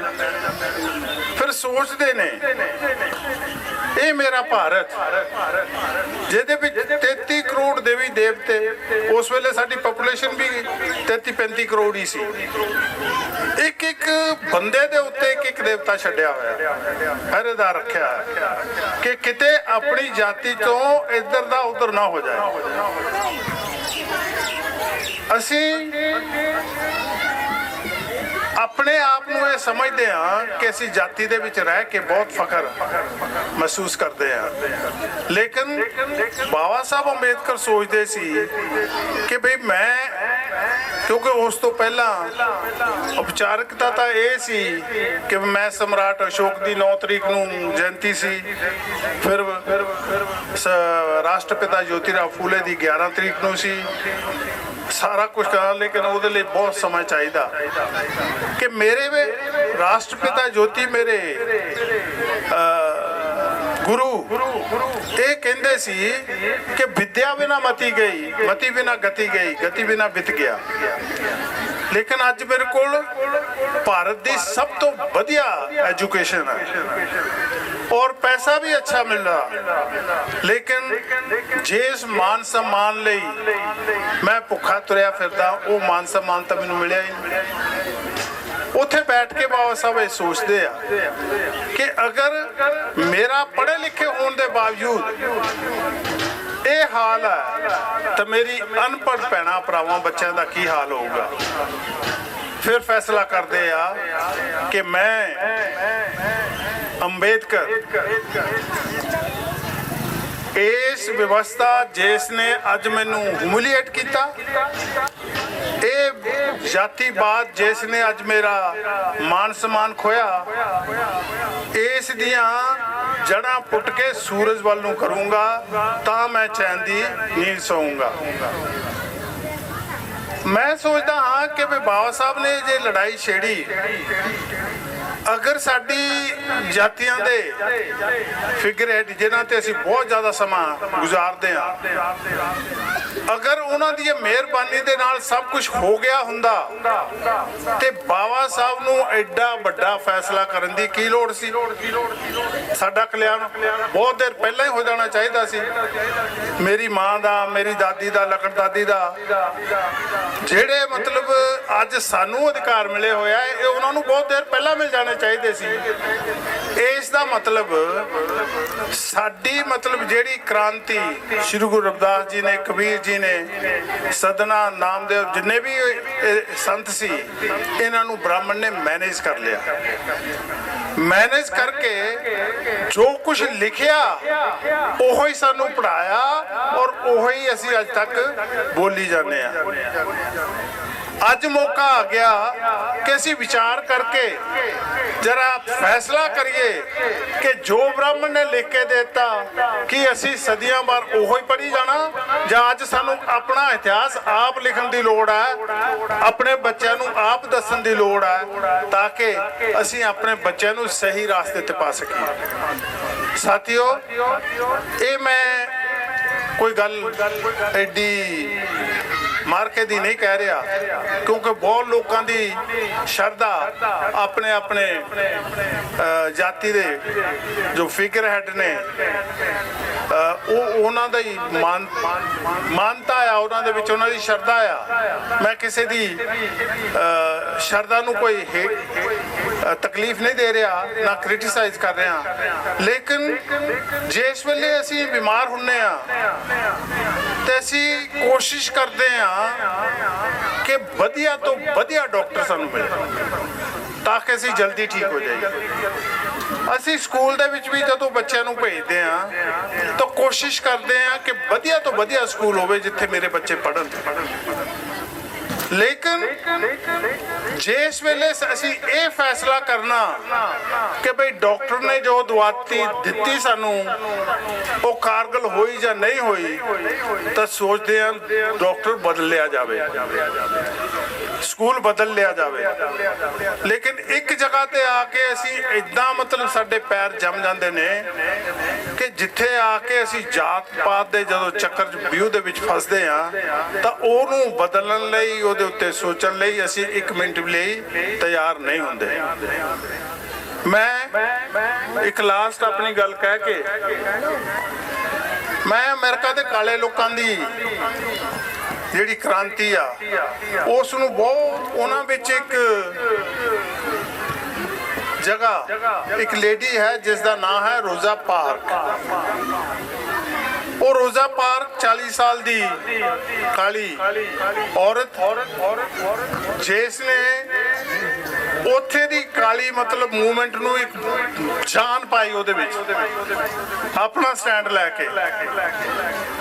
ਉੱਥੇ ਇੱਕ ਪ੍ਰਥਾ ਸੀ ਚੱਲੀ ਕਿ ਕਾਲੇ ਤੇ ਗੋਰੇ ਜਿਹੜੇ ਆ ਜਦੋਂ ਇੱਕ ਬੱਸ ਦੇ ਵਿੱਚ ਚੜ੍ਹਦੇ ਸੀ ਤਾਂ ਪਹਿਲੀਆਂ 4 ਸੀਟਾਂ ਗੋਰਿਆਂ ਲਈ ਰਿਜ਼ਰਵ ਹੀ ਹੁੰਦੀਆਂ ਸੀ, ਲੇਕਿਨ ਪਿਛਲੀਆਂ 4 ਸੀਟਾਂ ਜਿਹੜੀਆਂ ਸੀ ਉਹਨਾਂ ਵਿੱਚ ਕਾਲੇ ਬੈਠ ਸਕਦੇ ਸੀ। ਲੇਕਿਨ ਉਹਨਾਂ ਉੱਤੇ ਇਹ ਕੰਡੀਸ਼ਨ ਸੀ ਕਿ ਅਗਰ ਕੋਈ ਗੋਰਾ ਚੜ ਗਿਆ ਤਾਂ ਉਹਨਾਂ ਨੂੰ ਆਪਣੀ ਸੀਟ ਖਾਲੀ ਕਰਨੀ ਪਊ ਔਰ ਗੋਰੇ ਲਈ ਛੱਡਣੀ ਪਊ। ਬਹੁਤ ਦੇਰ ਰੋਜ਼ਾ ਪਾਰਕ ਵੀ ਕਰਦੀ ਰਹੀ। ਇੱਕ ਦਿਨ ਉਹਦੇ ਮਨ ਚ ਆਇਆ ਐਨਫ ਇਜ਼ ਐਨਫ, ਮੌਤ ਹੋ ਗਿਆ। ਉਹ ਬੱਸ ਵਿੱਚ ਚੜ ਕੇ ਉਸਨੇ ਫੈਸਲਾ ਕੀਤਾ ਵੀ ਅੱਜ ਜੋ ਕੁਝ ਵੀ ਹੋ ਜਾਏ ਮੈਂ ਸੀਟ ਨਹੀਂ ਛੱਡਣ ਵਾਲੀ। ਇੱਕ ਅੰਗਰੇਜ਼ ਚੜਿਆ, ਉਹਨੂੰ ਕਿਹਾ ਉੱਠ ਜਾ, ਸੀਟ ਮੈਨੂੰ ਖਾਲੀ ਕਰ। ਉਹ ਕਹਿੰਦੀ ਨਹੀਂ, ਮੈਂ ਸੀਟ ਖਾਲੀ ਅੱਜ ਨਹੀਂ ਕਰਨੀ। ਉਹਨੇ ਵਿਲੀਅਮ ਬਲੇਕ ਜਿਹੜਾ ਡਰਾਈਵਰ ਸੀ ਉਸ ਨੂੰ ਸੱਦਿਆ ਕਿ ਵੀ ਇਹਨੂੰ ਉਠਾਲ। ਉਹ ਕਹਿੰਦੀ ਮੈਂ ਨਹੀਂ ਉੱਠਣਾ। ਉਹ ਕਹਿੰਦਾ ਤੈਨੂੰ ਪਤਾ ਕਿ ਤੇਰੇ ਤੇ ਉੱਤੇ ਕੇਸ ਹੋ ਜਾਏਗਾ, ਤੂੰ ਚਾਰਜ ਹੋ ਜਾਏਗੀ। ਉਹ ਕਹਿੰਦੀ ਤੁਸੀਂ ਚੁੱਕ ਕੇ ਤਾਂ ਮੈਨੂੰ ਬਾਹਰ ਸਿੱਟ ਸਕਦੇ ਆ, ਲੇਕਿਨ ਮੈਂ ਆਪਣੀ ਮਰਜ਼ੀ ਨਾਲ ਇਹ ਸੀਟ ਛੱਡਣ ਵਾਲੀ ਨਹੀਂ। ਸਾਥੀਓ, ਉਹਦੇ ਉੱਤੇ ਕੇਸ ਹੋਇਆ, ਚਾਰਜ ਹੋਈ। ਲੇਕਿਨ ਉੱਥੇ ਦੇ ਕਾਲੇ ਲੋਕਾਂ ਨੇ ਇੱਕ ਬਹੁਤ ਵੱਡੀ ਜ਼ਬਰਦਸਤ ਯੂਨਿਟੀ ਦਿਖਾਈ। ਉਹ ਯੂਨਿਟੀ ਇਹ ਸੀ ਕਿ ਕਾਲੇ ਲੋਕਾਂ ਨੇ ਆਪਣੀਆਂ ਟੈਕਸੀਆਂ ਬੱਸਾਂ ਦੇ ਕਿਰਾਏ ਦੇ ਉੱਤੇ ਚਲਾਈਆਂ, ਲੇਕਿਨ ਇਹ ਫੈਸਲਾ ਕੀਤਾ ਕਿ ਅਸੀਂ ਬੱਸ ਵਿੱਚ ਨਹੀਂ ਚੱਲਾਂਗੇ ਜਦ ਤੱਕ ਇਹ ਪ੍ਰਥਾ ਜਿਹੜੀ ਖਤਮ ਨਹੀਂ ਹੋਊਗੀ। ਜਿਸ ਵੇਲੇ ਉਹ ਇਹ ਫੈਸਲਾ ਕਰਦੇ ਨੇ ਤਾਂ 381 ਦਿਨ ਕੋਈ ਕਾਲਾ ਉਸ ਬੱਸ ਦੇ ਵਿੱਚ ਨਹੀਂ ਚੜਿਆ। ਔਰ ਉਹਦੇ ਵਿੱਚ ਇੱਕ ਇਨਸੀਡੈਂਟ ਵੀ ਆਂਦਾ ਕਿ ਇੱਕ ਬੁੱਢੀ ਮਾਂ 80-90 ਸਾਲ ਦੀ, ਉਹ ਸੋਟੀ ਫੜ ਕੇ ਰੋਡ ਦੇ ਕਿਨਾਰੇ ਤੁਰੀ ਜਾਂਦੀ ਕੋਈ ਸਮਾਨ ਲੈਣ ਜਾਣ, ਤੇ ਇੱਕ ਅੰਗਰੇਜ਼ ਉਸ ਨੂੰ ਕਹਿੰਦਾ ਕਿ ਮਾਂ ਧੁੱਪ ਬਹੁਤ ਹੈ, ਤੂੰ ਡਿੱਗ ਪੈਂਗੀ, ਲੇਕਿਨ ਤੂੰ ਬੈਠ ਮੇਰੀ ਬੱਸ ਦੇ ਵਿੱਚ, ਦੱਸ ਮੈਨੂੰ ਕਿੱਥੇ ਜਾਣਾ। ਉਹ ਕਹਿੰਦੀ ਨਹੀਂ। ਉਹ ਕਹਿੰਦਾ ਕਿਉਂ?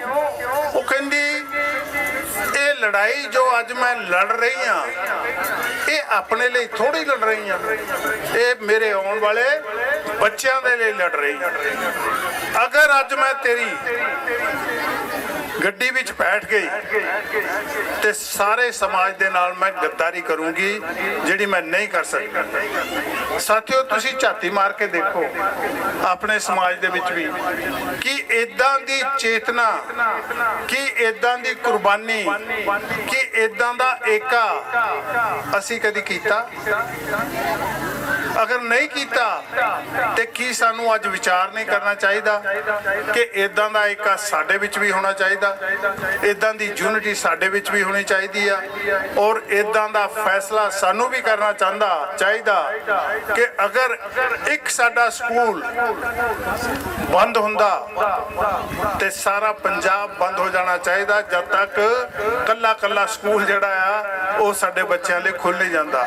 ਇਹ ਅਸੀਂ ਕਰ ਸਕਦੇ ਹਾਂ, ਸਾਡੇ ਸੰਵਿਧਾਨ ਦੀ ਸਾਨੂੰ ਇਜਾਜ਼ਤ ਹੈ, ਲੇਕਿਨ ਅਗਰ ਫਿਰ ਵੀ ਨਹੀਂ ਅਸੀਂ ਕਰਦੇ ਤਾਂ ਮੈਂ ਸਮਝਦਾ ਹਾਂ ਕਿ ਅਸੀਂ ਆਪਣੇ ਬੱਚਿਆਂ ਦੇ ਨਾਲ, ਉਹਨਾਂ ਦੇ ਫਿਊਚਰ ਦੇ ਨਾਲ ਬਹੁਤ ਜ਼ਿਆਦਾ ਜ਼ਿਆਦਤੀ ਕਰ ਰਹੇ ਹਾਂ। ਮੈਂ ਜਿੰਨਾ ਕੁ ਮੈਨੂੰ ਸਮਾਂ ਦਿੱਤਾ ਸੀ ਉਹਦੇ ਵਿੱਚ ਮੈਂ ਆਪਣੀ ਗੱਲ ਰੱਖੀ ਆ। ਲਾਸਟ ਮੈਂ ਆਪਣੀ ਇੱਕ ਗੱਲ ਕਰਕੇ, ਮਾਨਵਰ ਕਾਂਸ਼ੀ ਰਾਮ ਜੀ ਨਾਲ ਮੇਰੀ ਮੁਲਾਕਾਤ ਕਾਲਾਲੰਪਾ ਵਿੱਚ ਹੋਈ ਸੀ। ਉਹਨਾਂ ਨੇ ਮੈਨੂੰ ਬੜੇ ਦੁੱਖ ਨਾਲ ਇਹ ਗੱਲ ਕਹੀ ਸੀ ਕਿ ਬਹਿਲ ਸਾਹਿਬ, ਮੈਂ ਬਹੁਜਨ ਸਮਾਜ ਪਾਰਟੀ ਤਾਂ ਬਣਾਈ ਆ, ਲੇਕਿਨ ਮੈਂ ਬਹੁਜਨ ਸਮਾਜ ਨਹੀਂ ਬਣਾ ਸਕਿਆ। ਉਹਨੂੰ ਧਿਆਨ ਦੇ ਵਿੱਚ ਰੱਖਦੇ ਹੋਏ ਮੈਂ ਆਪਣੀ ਫਾਈਨਲ ਗੱਲ ਕਰਕੇ ਵਿਦਾ ਲਊਂਗਾ ਕਿ ਅਗਰ ਬਹੁਜਨ ਹੋ, ਅਗਰ ਅਸੀਂ 85% ਦੀ ਗੱਲ ਕਰਦੇ ਹਾਂ, ਅਰੇ 85% ਨੂੰ ਛੱਡੋ, 50% ਵੀ ਇਕੱਠੇ ਹੋ ਜਿਓ ਤਾਂ 15% ਫੂਕ ਮਾਰੇ ਤੇ ਉੜ ਜਾਣਗੇ। लेकिन करिए तो सही। अगर बहुजन हो तो बहुजन हो जैसे ही बात करो, खाली जयकारे लगाने से कुछ नहीं होगा। अरे हाथों में हाथ लो, साथ साथ चलो। अकेले अकेले चलने से भी कुछ नहीं होगा। दिए से दिया जलाओ, मंजिलें रोशन करो। दिए से दिया जलाओ, मंजिलें रोशन करो। मंदिरों में दिए जलाने से कुछ नहीं होगा। सबब ढूंढो, कारण सबब ढूंढो अपने पीछे रह जाने का। अरे जो आगे बढ़ गया उसके लिए रोने से कुछ नहीं होगा। इन्हीं शब्दों के साथ मैं ਤੁਹਾਡਾ ਬਹੁਤ ਧੰਨਵਾਦੀ ਹਾਂ ਕਿ ਤੁਸੀਂ ਬੜੇ ਪਿਆਰ ਨਾਲ ਮੈਨੂੰ ਸੁਣਿਆ। ਹਾਲਾਂਕਿ ਮੈਨੂੰ ਪੰਜਾਬੀ ਬੋਲਣ ਦਾ ਬਹੁਤ ਘੱਟ ਤਜਰਬਾ, ਲੇਕਿਨ ਫਿਰ ਵੀ ਮੈਂ ਕੋਸ਼ਿਸ਼ ਕੀਤੀ। मैं सारे बच्चों का मावां भैनों का और खास करके इस पिंड की कमेटी का बहुत धन्नवादी हाँ कि जिन्होंने बिन बुलाए मेहमान नूं भी जगह दी और इन्हां शब्दों के नाल जय भीम, जय भारत, नमो बुद्धा। ਮਲਕੀਤ ਸਿੰਘ ਜੀ ਬੈਲ ਇੰਗਲੈਂਡ ਤੋਂ ਤੇ ਇਹੋ ਜਿਹੇ ਵਿਚਾਰ ਸਾਨੂੰ ਪੈਸੇ ਖਰੀਦ ਕੇ ਵੀ ਨਹੀਂ ਮਿਲ ਸਕਦੇ। ਪੈਸੇ ਲਗਾ ਕੇ ਵੀ ਇਹੋ ਜਿਹੇ ਵਿਚਾਰ ਮਿਲ ਜਾਣ ਤਾਂ ਮੈਂ ਸਮਝਦਾ ਕਿ ਫੇਰ ਵੀ ਉਹ ਵਿਚਾਰ ਬੇਸ਼ਕੀਮਤੀ ਹੋਣਗੇ। ਮੈਂ ਮੰਚ ਦੇ ਉੱਤੇ ਵਿਰਾਜਮਾਨ ਸਾਡੇ ਕਰੁਣਾਸ਼ੀਲ ਭਾਂਤੇ ਜੀ, ਉਹਨਾਂ ਨੂੰ ਵੀ ਮੈਂ ਦਿਲ ਦੀਆਂ ਗਹਿਰਾਈਆਂ ਤੋਂ ਬਹੁਤ ਉਹਨਾਂ ਦਾ ਸਾਧੂਵਾਦ ਕਰਦਾ, ਧੰਨਵਾਦ ਕਰਦਾ ਕਿ ਅਸੀਂ ਉਹਨਾਂ ਨੂੰ ਵੀ ਸੁਣਾਂਗੇ। ਉਹਨਾਂ ਦੇ ਵਿਚਾਰਾਂ ਨੂੰ ਉਹ ਸਾਡੇ ਸਨਮੁਖ ਰੱਖਣਗੇ ਕਿ ਕਿਸ ਪ੍ਰਕਾਰ ਮਹਾਤਮਾ ਬੁੱਧ ਜੀ, ਡਾਕਟਰ BR ਅੰਬੇਡਕਰ ਜੀ ਦੇ ਵਿਚਾਰ ਸਾਡੇ ਜੀਵਨ ਨੂੰ ਬਦਲ ਸਕਦੇ ਆ। ਬਦਲ ਸਕਦੇ ਆ ਨਹੀਂ, ਮੈਂ ਇੱਥੇ ਗਲਤ ਹੋ ਗਿਆ ਕਿ ਬਦਲ ਕੇ ਰੱਖਿਆ ਹੈ, ਬਦਲ ਦਿੱਤਾ ਹੈ। ਬਹੁਤ ਸਮਾਂ ਹੋ ਗਿਆ ਸਾਨੂੰ ਬੈਠਿਆਂ ਨੂੰ। ਮੇਰੀਆਂ ਭੈਣਾਂ ਬੱਚੇ ਥੱਕ ਵੀ ਗਏ ਹੋਣਗੇ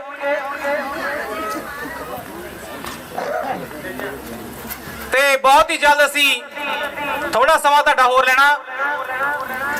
ਉਸ ਤੋਂ ਪਹਿਲਾਂ ਮੈਂ ਇੱਕ ਕਵਿਤਾ ਤੁਹਾਡੇ ਨਾਲ ਸ਼ੇਅਰ ਕਰਨੀ ਚਾਹੁੰਦਾ।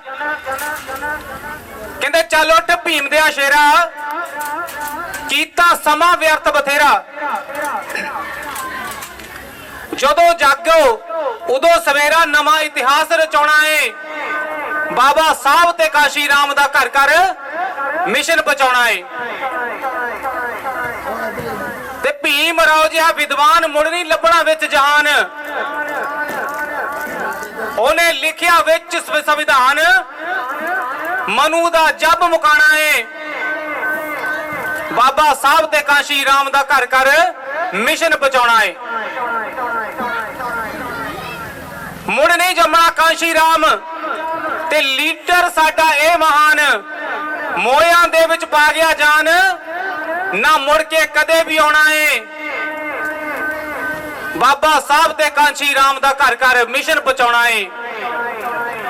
ਬਾਬਾ ਸਾਹਿਬ ਤੇ ਕਾਂਸ਼ੀ ਰਾਮ ਦਾ ਘਰ ਘਰ ਮਿਸ਼ਨ ਪਹੁੰਚਾਉਣਾ ਏ। ਜਿੱਦੇ ਵਿਰਾਜਮਾਨ ਸਾਥੀ ਸਾਹਿਬਾਨ, ਸਾਰੇ ਬੱਚੇ ਭੈਣਾਂ ਭਰਾਵਾਂ ਨੂੰ ਅੱਜ ਬੜਾ ਵਧੀਆ ਮਾਹੌਲ ਇਹਨਾਂ ਕਮੇਟੀ ਨੇ ਸਿਰਜਿਆ ਹੈ। ਬਹੁਤ ਹੀ ਵਧੀਆ ਉਪਰਾਲਾ ਕੀਤਾ ਹੈ ਬੱਚਿਆਂ ਨੂੰ ਜੋੜਨ ਵਾਸਤੇ, ਬੱਚਿਆਂ ਨੂੰ ਚੰਗੇ ਪਾਸੇ ਲਾਉਣ ਵਾਸਤੇ। ਸੋ ਸਾਰੇ ਇਹ ਪ੍ਰਸ਼ੰਸਾ ਦੇ ਯੋਗ ਹੈ। ਬ੍ਰੰਤੇ ਮਾਨਮਾ ਜਿੰਨੇ ਵੀ ਸਾਥੀ ਸੱਜਣਾ ਨੇ ਆਪਣੇ ਬਚਨ ਸਾਰੇ ਸਾਹਮਣੇ ਰੱਖੇ, ਬਹੁਤ ਹੀ ਵਧੀਆ ਤਰੀਕੇ ਨਾਲ ਇਹਨਾਂ ਬੱਚਿਆਂ ਨੂੰ ਸੰਗਤ ਨੂੰ ਸਮਝਾਇਆ ਹੈ।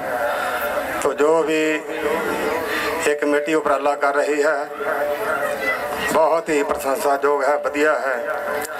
तो मेरी सारे इलाके नूं बच्चों नूं यह बेनती है कि आओ जुड़ो, संघर्ष करो, एक हो जाओ, एक विच ताकत होंदी है। ते उपराला बहुत वधिया है। बस इन्ने के बचना विश्राम दिंदा। सारिआं नूं जय भारत जय भीम। वाहिगुरू जी का खालसा। मैं हुण बेनती करांगा अज दे मुख मेहमान भंते जी कि वो उत्थे बैठे बैठे जो अपने विचार हैं मैं सभी महापुरुषों को नमन करते हुए प्रबुद्ध उपासक उपासिका, काफी लंबे समय से आप लोग ये कार्यक्रम कर रहे हैं, सुन रहे होंगे। आखिरी वक्ता के तौर पर मुझे भी मौका मिला। आप थक भी गए होंगे, लेकिन मुझे भरोसा है कि मेरी बात सुन करके थकोगे नहीं।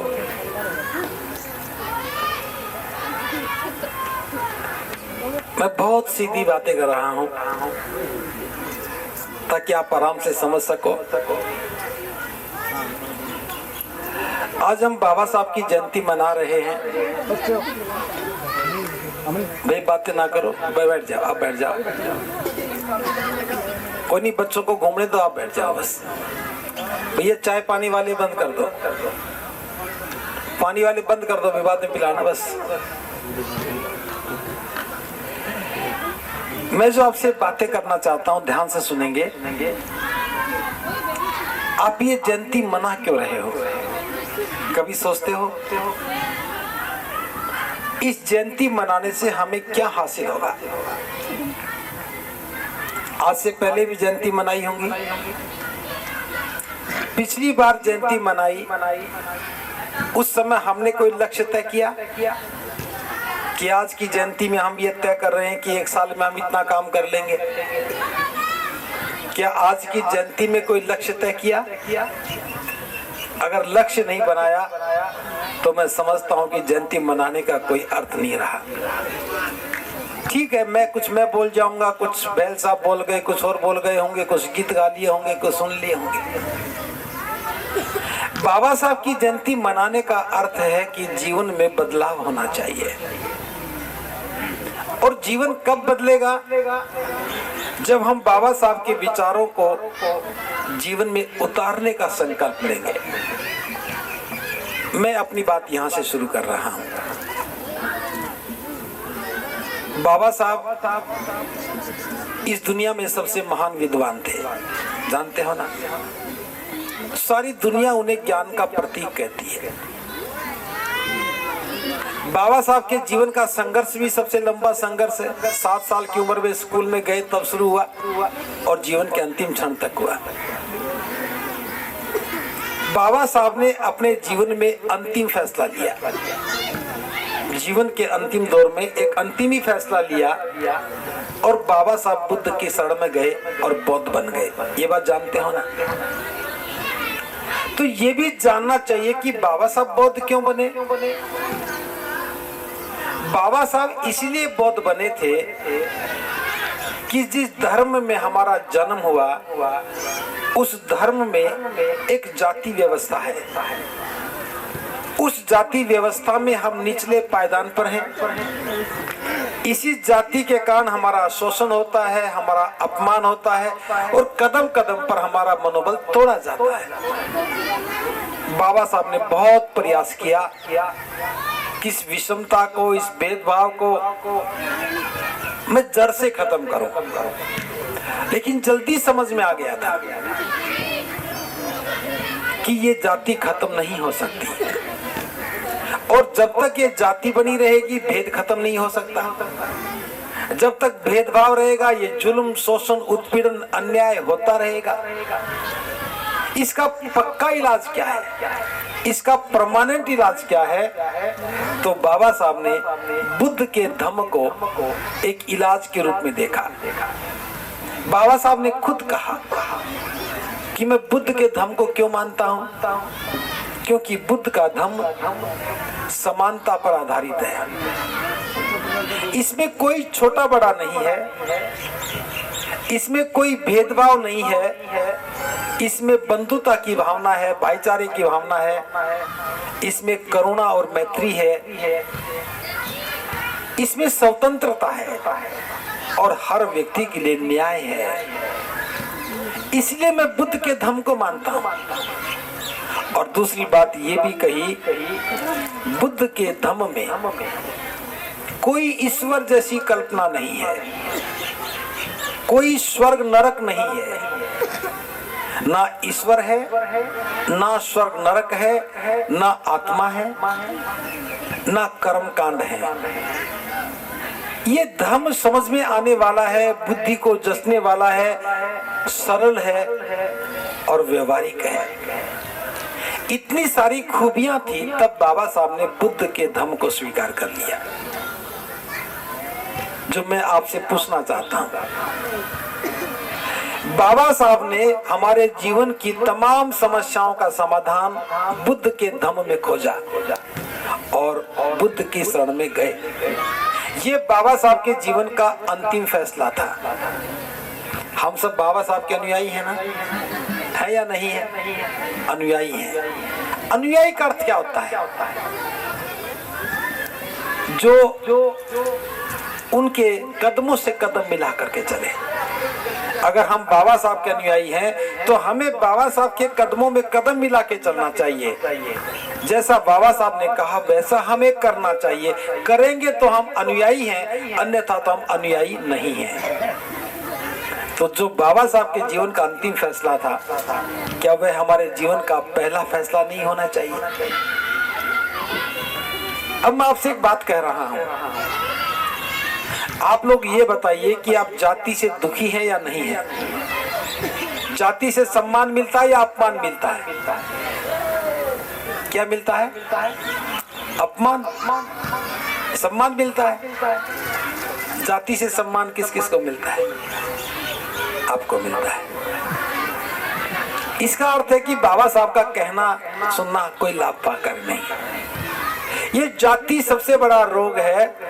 अगर रविदास जी की बात भी याद करो तो गुरु रविदास जी भी कह रहे हैं, जात जात में जात है ज्यों के लन को पात, रविदास मानुष जुड़ न सके जब तक जात को जात। जात जात में जात है ज्यों केलन को पात। जैसे केले के पत्ते पर पत्ता लिपटा है, ऐसे जातियां लिपटी हैं और जब तक ये जात को जात बनी रहेगी इंसानियत जुड़ नहीं सकती। इंसानियत को खाने वाली है, ये जात को जात है। जात पात के फेर में उलझ रहे सब लोग, रविदास मानुषता को खाते हैं। जात पात का रोग, ये जात पात का रोग इंसानियत को खाने वाला है। बाबा साहब कहते हैं कि तुम जिस भी दिशा में जाओगे जातिवाद के दैत्य से दो दो हाथ करने पड़ेंगे और जब तक इसे नहीं मारोगे किसी भी दिशा में कोई भी प्रयास सफल नहीं होगा।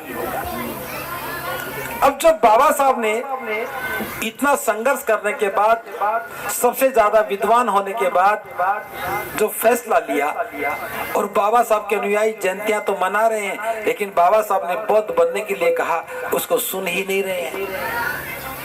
अगर आज हम बौद्ध होते तो क्या हमारे साथ कोई भेदभाव होता? अगर बाबा साहब हमारी समझ में आ गए तो हमें सीधे बुद्ध की शरण में जाना चाहिए, क्योंकि बुद्ध की शरण में जाने के बाद हमारा भाईचारा बनेगा, भेदभाव खत्म होगा, और हमारे मन में जो डर है वो खत्म हो जाएंगे, और जाति का नाम भी सुनने को नहीं मिलेगा। हम दो भिक्षु आपके बीच में बैठे हैं, आप सारे मिलकर के क्या हमारी जाति ढूंढ सकते हो? नहीं ढूंढ सकते, क्योंकि बौद्ध धर्म में जाति है ही नहीं।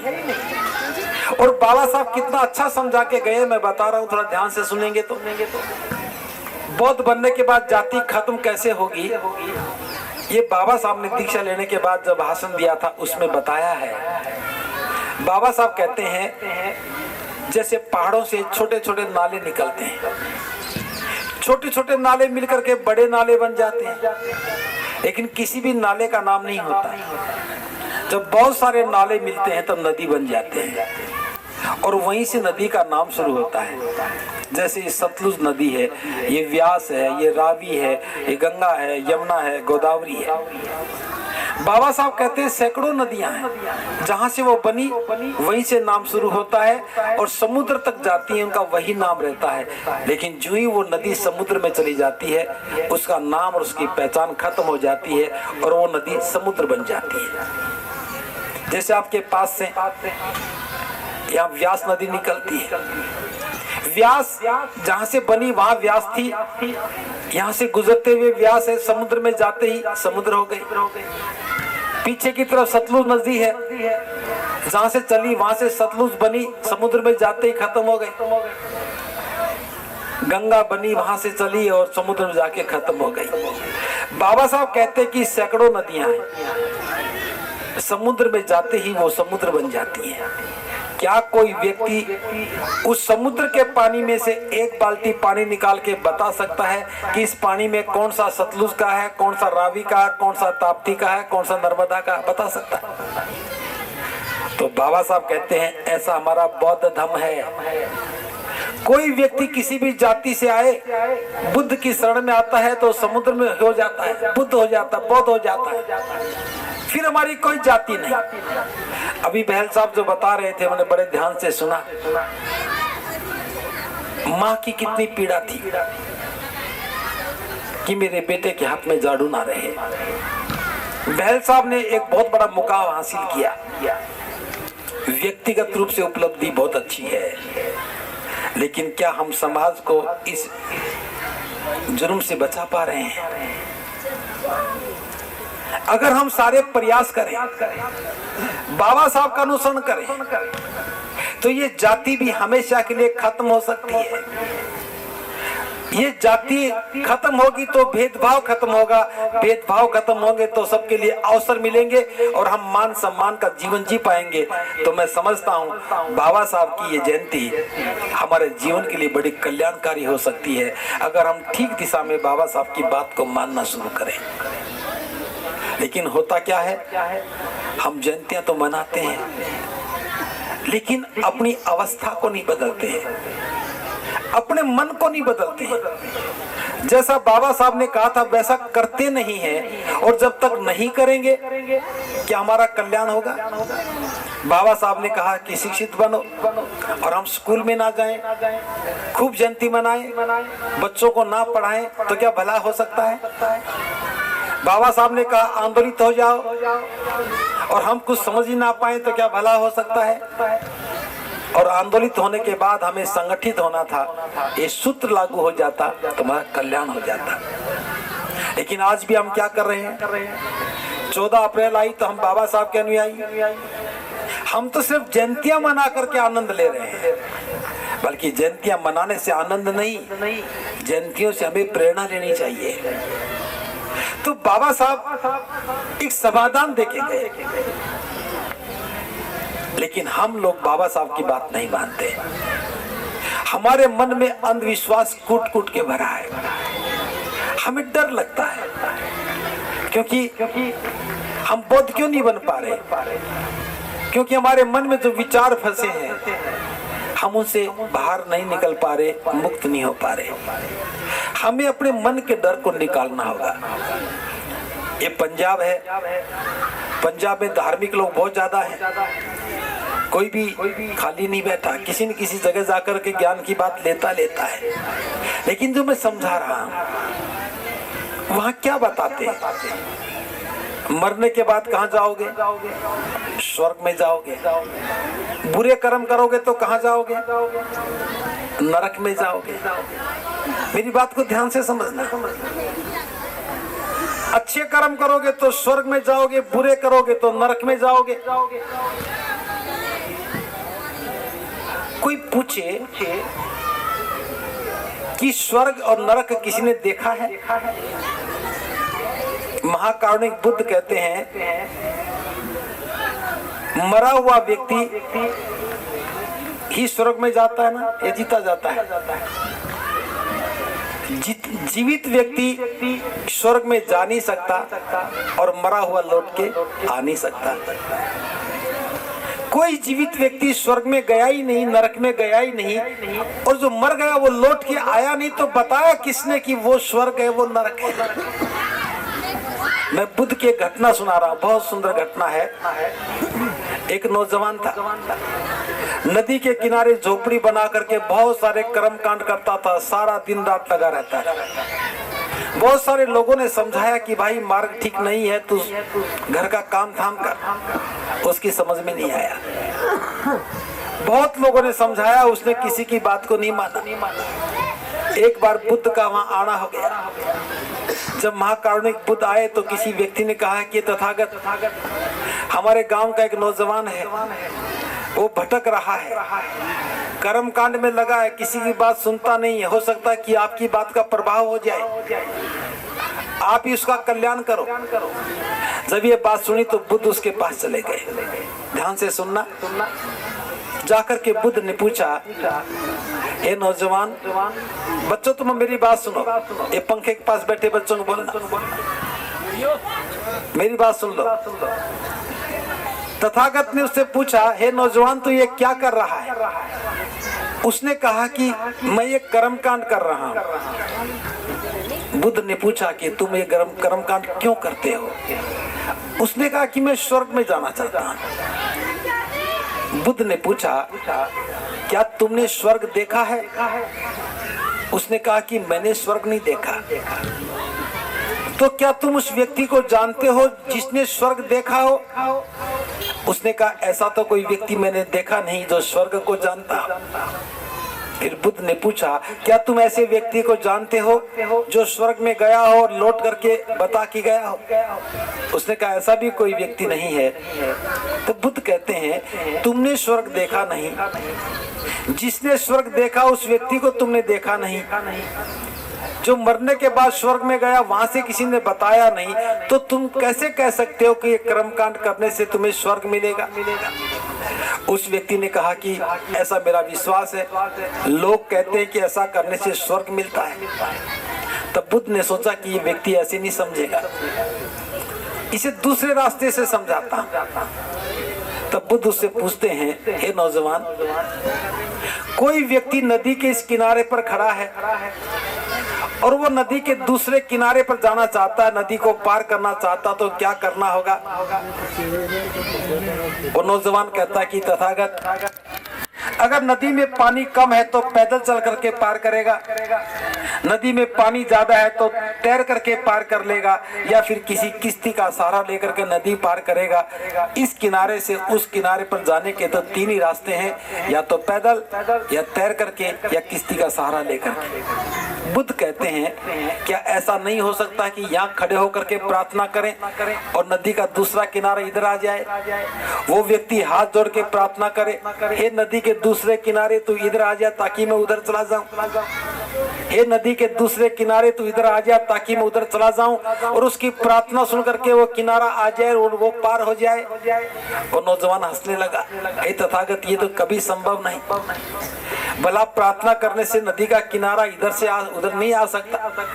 तो बुद्ध कहते हैं कितने लोग होंगे जो नदी के इस किनारे से उस किनारे पर गए हैं, कितने लोग हैं जो वहां से इधर भी आए हैं। यहाँ खड़े होकर के प्रार्थना करेंगे तो उस किनारे को सुनाई भी देगा, तब भी वो किनारा उठ करके नहीं आ सकता। तो तुम ये कर्म कांड करके स्वर्ग में कैसे जा सकते हो? इतना कहते नौजवान की समझ में आ गया। जब प्रार्थना करने से नदी का ये किनारा जो दिख रहा है उठ करके नहीं आ सकता, तो फिर मैं स्वर्ग में कैसे जा सकता हूँ? ये तो कल्पना ही है, कोरी कल्पना है, हकीकत से कोई संबंध नहीं है। उसने तुरंत सामान को उठा के बाहर फेंका और कहा कि तथागत, कितनी साधारण सी बात थी, मैं समझ नहीं पाया। आपने मेरी आंखें खोली, मैं जीवन पर्यंत आप जीवन पर्यंत मुझे अपना शरणागत शिष्य स्वीकार करो। और बुद्ध का शिष्य बन गया। मैं जो बात कर रहा हूँ, एक व्यक्ति को बुद्ध ने समझाया, उसकी समझ में आ गया कि वो भटक रहा है, गलत मार्ग पर जा रहा है। बुद्ध ने बात कही, उसकी समझ में आई और बुद्ध का शिष्य बन गया। लेकिन हम ऐसे नहीं हैं। एक एक महापुरुष हमें समझाते चले गए। बुद्ध ने आके समझाया, रविदास जी ने समझाया, कबीर साहब ने समझाया, गुरु नानक जी ने समझाया, कितने महापुरुषों ने समझाया।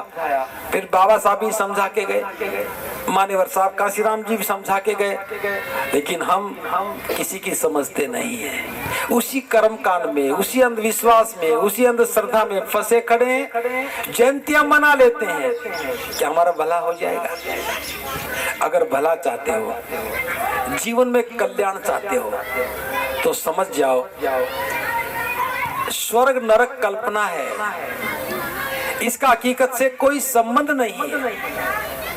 अगर कोई स्वर्ग होता, जो आपको स्वर्ग का रास्ता बता रहे हैं, वो यहाँ क्या करते हैं? जो हमें स्वर्ग का रास्ता बता रहे हैं, वो यहाँ क्यों बैठे हैं? वो स्वर्ग में क्यों नहीं जा रहे? और मरने के बाद कौन कहाँ गया, ये हमारा विषय नहीं है। इसलिए बाबा साहब ने जो मार्ग दिया, ये बुद्ध का मार्ग है। बुद्ध के धम्म में कोई छोटा बड़ा नहीं, किसी के साथ कोई भेदभाव नहीं, महिला पुरुष के बीच में कोई भेद नहीं कि ये महिला है इसलिए भेदभाव होगा, ये पुरुष है इसलिए भेदभाव होगा। इसमें कोई जाति नहीं, किसी प्रकार का कर्म कांड नहीं। इतना सुंदर मार्ग बाबा साहब ने दिया। और 14 अप्रैल की जयंती हम मनाएं और बुद्ध की शरण में ना जाएं, इसका मतलब ये हुआ कि बाबा साहब का विचार हमारी समझ में नहीं आया। दूसरी बात, अगर बाबा साहब की बात समझ में आ रही है, तो हमें बाबा साहब ने क्या क्या करने के लिए कहा, हमें उस काम को करना चाहिए, ईमानदारी से करना चाहिए। जैसे हम शिक्षा की बात करते हैं, जानते हो बाबा साहब शिक्षा कैसे पाए, विदेश कैसे पढ़ने गए। बड़ौदा के महाराज ने वजीफा दिया, 25 रुपया महीने का वजीफा था। 3 साल का वजीफा मात्र 900 रुपया। उसको लेकर के बाबा साहब विदेश पढ़ने गए और वहां से विद्वान बन के लौटे। दोबारा पढ़ने गए तो साहू जी महाराज ने पैसा दिया, बाबा साहब विदेश गए, पढ़ करके आए। ये छात्रवृत्ति का कमाल था कि बाबा साहब को अवसर मिला। लेकिन बाबा साहब ने जब देश का संविधान लिखा, तो बाबा साहब ने हमें भी छात्रवृत्ति दी। बाबा साहब जानते थे छात्रवृत्ति का लाभ क्या है, हमें मिली, पढ़ाई में काम आया पैसा, हम पढ़ करके आगे आए। क्या पढ़े लिखे लोग छात्रवृत्ति लौटा रहे हैं? क्या ये हमारा संकल्प नहीं होना चाहिए? हर महीने हम भी अपनी कमाई में से 500 रुपया निकाल करके किसी बच्चे की पढ़ाई के लिए दान करें। हम अपने ही गांव में गरीब बच्चों की पढ़ाई के लिए खर्च कर दें, पड़ोस के किसी गांव में गरीब बच्चे की पढ़ाई पे खर्च कर दें। अगर हम बाबा साहब की जयंती के दिन इस बात का संकल्प लेकर के काम करने लगे, अगर 100 लोग भी हमारी बात को समझ जाएं, तो 100 बच्चों को पढ़ने का अवसर मिल जाए। किसी बच्चे के पिता नहीं है, किसी की माँ नहीं है, किसी के बूढ़े माँ बाप हैं, किसी घर में बीमार हैं, पढ़ने के साधन नहीं है, थोड़ा सा सहारा मिल जाए, तो तो उनका जीवन संवर जाए। हर जयंती पर हम खड़े होकर के घोषणा करें कि पिछली बार 100 बच्चों को छात्रवृत्ति दी थी, इस बार हम 150 को दे रहे हैं, अगली बार हम 300 को देंगे। तो देखते देखते बाबा साहब की जयंती एक उम्मीद भर लेकर के हमारे बीच में आएगी। हर व्यक्ति उम्मीद करेगा कि इस बार की जयंती में हो सकता है कि कोई मुझे छात्रवृत्ति दे दे, और हर व्यक्ति बात सोचेगा कि इस बार की 14 अप्रैल आएगी तो मैं भी किसी एक बच्चे को छात्रवृत्ति देकर के पढ़ाने का काम करूंगा। ये है बाबा साहब की जयंती सही ढंग से मनाने का संकल्प। हम अपने अतीत की बीमारियों को रोकते रहे, हमारे साथ भेदभाव हुआ, हमारे साथ हुआ, ये हकीकत है, पता होना चाहिए, लेकिन समाधान भी होना चाहिए। हमारे साथ जुल्म होता है, ये बात सही है, होता है, इसका समाधान क्या है? इसका समाधान ये है, हमें जुल्मी से बचना पड़ेगा। प्रबुद्ध उपासक उपासिकाओं, यद्यपि समय ज्यादा हो रहा फिर भी 2 बात मैं आपसे जरूर करूंगा। जुल्म करने वाला कौन है और जुल्म होता किसके साथ है? इस पंजाब में हम देखते हैं बहुत जुल्म होता है, हरियाणा में भी बहुत होता है। जुल्म किसके ऊपर होता है? जो गुलाम है। गुलाम का मतलब आप किसी के खेत में काम करते हो, उसे कर्ज ले रखा है तो उसकी गुलामी करते हैं। और जानते हो गुलामी क्यों करते हैं? क्योंकि हम बच्चों की शादी करने के लिए कर्ज ले लेते हैं। घर में कोई बच्चा पैदा हुआ तो उसके लिए आयोजन के लिए पैसा ले लेते हैं। कोई तीर्थ यात्रा पे जाते हैं तो पैसा ले लेते हैं, और जिस जमींदार से पैसा लेते हैं फिर उसके खेत खलिहान में काम करना पड़ता है, और जिसके खेत खलिहान में काम करते हैं उसको जुल्म करने का लाइसेंस मिल जाता है। कोई आकर के बस्तियों में जुल्म नहीं करता है, आपके घर में जुल्म नहीं करता है। क्या कभी आपने सोचा है कि हमारी बहन बेटियां या नौजवान किसी खेत खलिहान में गुलामी का काम क्यों करे? हम बाबा साहब की जयंती तो मनाते हैं, लेकिन समाज की समस्याओं का समाधान नहीं करते। अगर हम बुद्ध की शरण में होते तो विवाह शादी के तरीके बदल जाते। बौद्ध रीति से शादी करने का मतलब था एक इतना सा मंच लगाया, बुद्ध बाबा साहब की तस्वीर रखी, दोनों परिवार आकर के शादी कर लेते। ना बैंड की, ना बारात की, ना टेंट की, ना दावत की कोई जरूरत नहीं होती। थोड़े से पैसे में हम शादी करते, घर में जाकर के ढोल बजा के नाच भी लेते, सगे संबंधियों को खाना भी खिला देते, लेकिन कर्ज बिल्कुल भी ना लेते। अगर हम अपने नौजवानों को, अपने समाज के लोगों को कर्ज से बाहर निकाल दें, कारोबार करने की प्रेरणा दें, जो पैसा बचाएं उससे कारोबार करें, बाजार में दुकानें खोलें, खेत खलिहान में काम करना बंद करें, तो हम समाज को जुल्मों से बचा सकते हैं। जयंतियां तो मना रहे हैं, लेकिन समाज पर होने वाले जुल्मों का कोई समाधान नहीं दे पा रहे। ये जुल्म इसलिए होते हैं कि हम कर्जदार हो जाते हैं, और कर्ज इसलिए लेते हैं कि कुरीतियों में हम जकड़े हुए हैं, विवाह शादियों में बहुत ज्यादा पैसा बर्बाद करते हैं। लेकिन बाबा साहब ने कहा है विवाह क्या है? 2 परिवारों के समझौते का नाम विवाह है। एक लड़का पक्ष है, एक लड़की पक्ष है, दोनों में सहमति हो गई, दोनों के बीच समझौता हो गया, और दोनों बच्चे एक विशेष प्रकार की सेरेमनी के बाद जीवन साथी के रूप में साथ साथ रहेंगे। इस मान्यता का नाम विवाह है। अगर पंजाब के लोग समझ जाएं, बाबा साहब की बात को ध्यान से समझ लें, विवाह शादी के तौर तरीके बदल ले, बस बिना बैंड के, बिना टेंट के, बिना दावत के, बिना बारात के शादियां करनी शुरू करो। पैसे को बर्बाद होने से बचाओ। आप देखेंगे जिसकी भी शादी होगी वही एक कारोबारी बन के निकलेगा। जो पैसा हमारे पास है वो पैसा कारोबार में लग गया, हम सम्मान की जिंदगी जी पाएंगे। तो बाबा साहब की जयंती हमारे लिए सम्मान का पैगाम लेके आ सकती है। मैं एक छोटा सा उदाहरण देकर के बात को खत्म कर रहा हूँ, क्योंकि बातें बड़ी प्रेरणा देने वाली होती हैं। थोड़े दिन पहले की बात है, मध्य प्रदेश की मैं शिवपुरी कस्बे में शहर में था। रात को मुझे वहां रुकना था, सुबह आगे निकलना था भोपाल के लिए।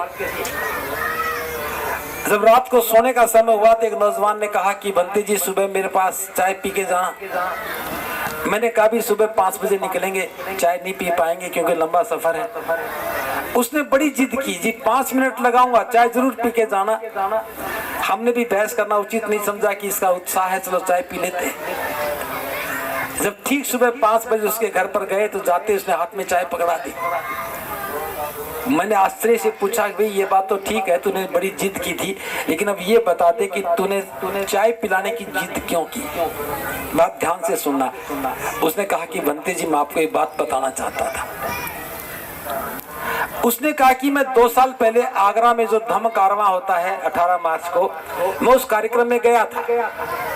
मैंने आपकी बात को सुना कि शादी हमें बिना खर्च के करनी चाहिए, बिना बैंड के करनी चाहिए, और उसी समय मेरी बात समझ में आ गई। मेरे घर में शादी की चर्चा शुरू हो रही थी, रिश्ता होने वाला था।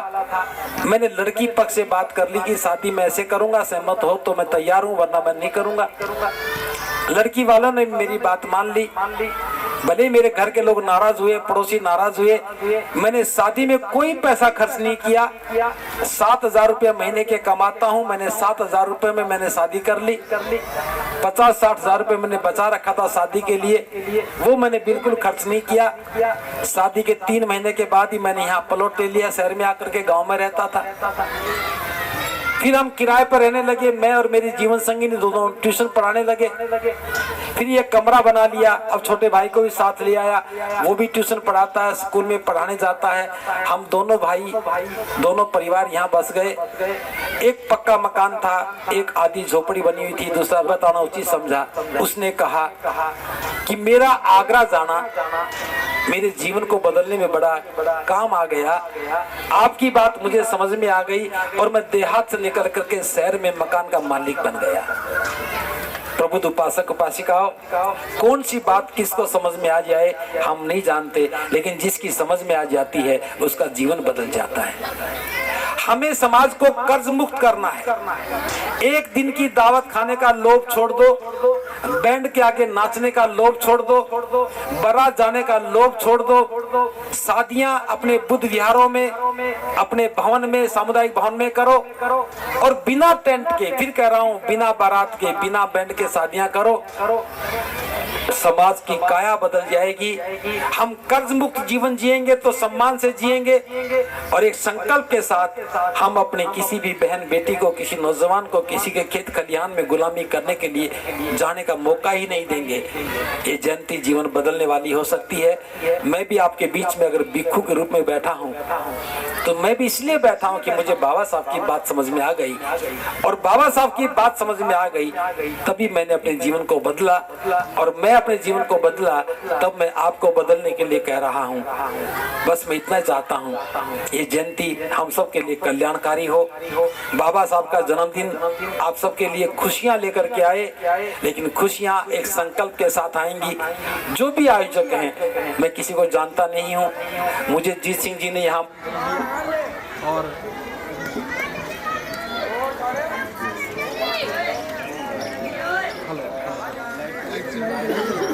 बहुत बहुत साधुवाद।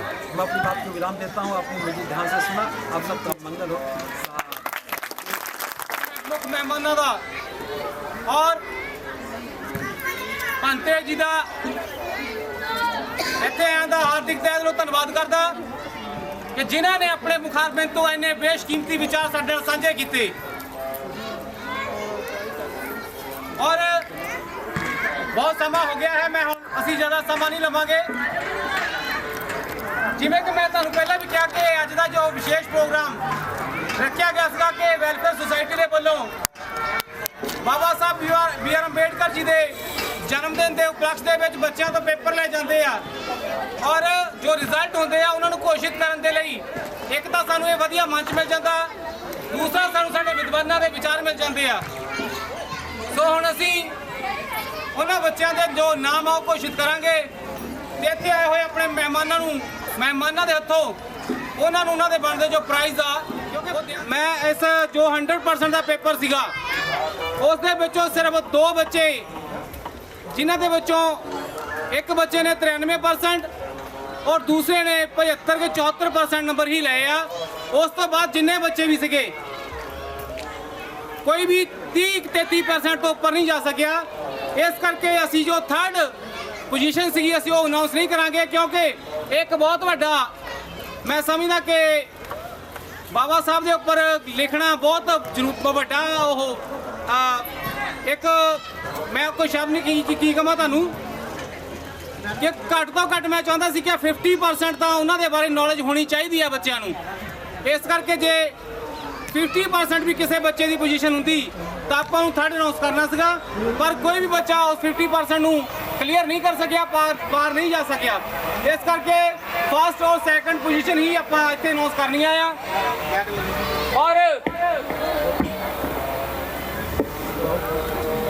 ਔਰ ਇਸ ਤਰ੍ਹਾਂ ਇਹ ਸਾਡੇ 3 ਸਾਲ ਦੇ ਵਿੱਚ ਪਹਿਲੀ ਵਾਰ ਇਸ ਤਰ੍ਹਾਂ ਹੋਇਆ ਕਿ ਬੱਚੇ ਪੇਪਰਾਂ ਦੇ ਵਿੱਚ ਇਸ ਤਰੀਕੇ ਦੇ ਨਾਲ ਜਿਹੜੀ ਪਰਫਾਰਮੈਂਸ ਆ ਉਹ ਸਹੀ ਤਰੀਕੇ ਨਾਲ ਨਹੀਂ ਕਰ ਪਾਏ। ਮੈਂ ਆਪਣੀ ਟੀਮ ਨੂੰ ਬੇਨਤੀ ਕਰਾਂਗਾ ਕਿ ਜਲਦ ਤੋਂ ਜਲਦ ਮੰਚ ਤੇ ਆ ਜਾਏ, ਕਿਉਂਕਿ ਸਮਾਂ ਬਹੁਤ ਜ਼ਿਆਦਾ ਹੋ ਚੁੱਕਿਆ ਆ। ਬੱਚਿਆਂ ਨੂੰ ਉਹਨਾਂ ਦੇ ਇਨਾਮ ਦੇ ਕੇ ਇਸ ਪ੍ਰੋਗਰਾਮ ਦੀ ਸਮਾਪਤੀ ਕੀਤੀ ਜਾਵੇ। ਔਰ ਆਏ ਹੋਏ ਸਾਰੇ ਹੀ ਸਾਥੀਆਂ ਨੂੰ, ਬੱਚਿਆਂ ਨੂੰ, ਭੈਣਾਂ ਤੇ ਵੀਰਾਂ ਨੂੰ ਹੱਥ ਬਨ ਕੇ ਬੇਨਤੀ ਹੈ ਕਿ ਤੁਹਾਡੇ ਵਾਸਤੇ ਖਾਸ ਤੌਰ ਤੇ ਲੰਗਰ ਦਾ ਇੰਤਜ਼ਾਮ ਕੀਤਾ ਹੋਇਆ। ਸਾਰਿਆਂ ਨੇ ਲੰਗਰ ਸਰਦਾਰ ਜੀਤ ਸਿੰਘ ਜੀ, ਬੇਗਮਪੁਰਾ ਟਾਈਗਰ ਫੋਰਸ ਤੋਂ ਰਾਏ ਸਾਹਿਬ ਜੀ,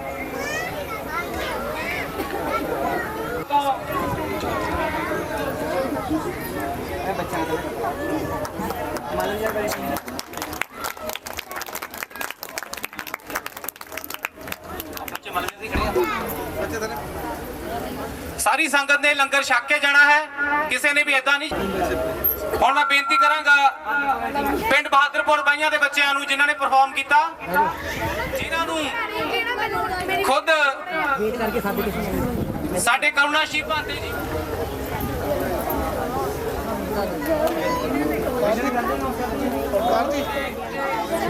ਜਨਰਲ ਸੈਕਟਰੀ ਈਸ਼ ਕੁਮਾਰ ਜੀ, ਉਹਨਾਂ ਨਾਲ ਤਿਲਕਰਾਜ ਵਿਰਦੀ ਜੀ, ਬੱਚਿਆਂ ਦਾ ਪ੍ਰਾਈਜ਼ ਸਿਰਫ 2 ਹੀ ਰੱਖੀਆਂ, 3 ਨਹੀਂ ਹੈ। So Sahil Bhatti son of Gurmeet Lal Bhatti, VPO sorry.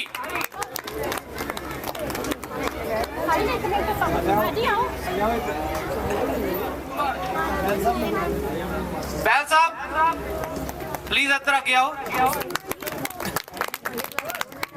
Simranjeet Kaur son of Sarwan Singh village Nandgarh, 12ਵੀਂ ਕਲਾਸ ਦੀ ਸ਼ਾਇਦ ਵਿਦਿਆਰਥਣਾ ਬੇਟੀ। 74% ਜੋ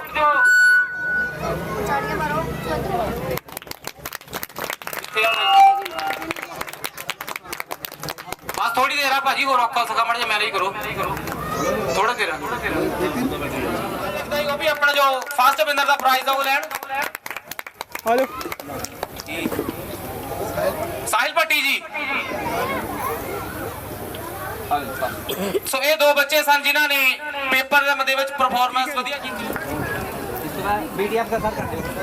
ਹੁਣ ਬੇਗਮਪੁਰਾ ਟਾਈਗਰ ਫੋਰਸ ਦੇ ਮੇਰੇ ਸਾਰੇ ਸਾਥੀ ਸਾਹਿਬਾਨ ਉਹ ਆਪਣਾ ਸਨਮਾਨ ਲੈਣ ਜੀ। ਇਹਨਾਂ ਦਾ ਬਹੁਤ ਬਹੁਤ ਕਹਿ ਗਿਆ।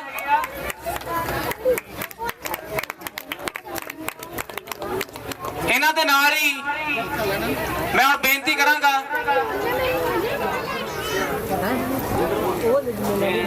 ਇਹ ਜੋ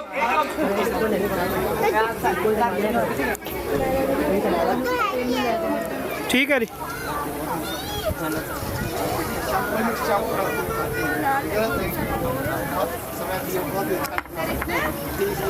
ਤੁਹਾਡੇ ਘਰ ਦੇ ਵਿੱਚ ਸਾਡੇ ਬੱਚੇ ਪੜ੍ਹਨ ਤੇ ਉਹਨਾਂ ਨੂੰ ਬਾਬਾ ਸਾਹਿਬ ਬਾਰੇ ਵੱਧ ਤੋਂ ਵੱਧ ਜਾਣਕਾਰੀ ਹਾਸਲ ਹੋਵੇ। ਥਰਡ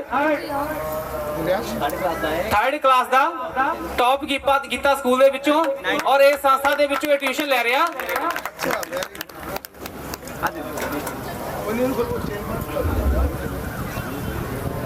ਔਰ ਇੱਕ ਬੱਚਾ ਸਾਡੇ ਵਿੱਚ ਹੈਗਾ ਜੈਸਮੀਨ, ਉਹ ਵੀ ਭਾਈ ਉਹਨਾਂ ਦੀ ਬੇਟੀ ਆ ਓਮਕਾਰ ਸਿੰਘ ਜੀ ਦੀ।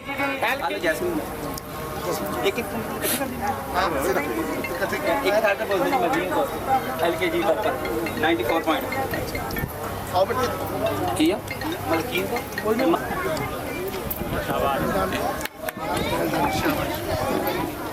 ਠੀਕ ਹੈ ਜੀ।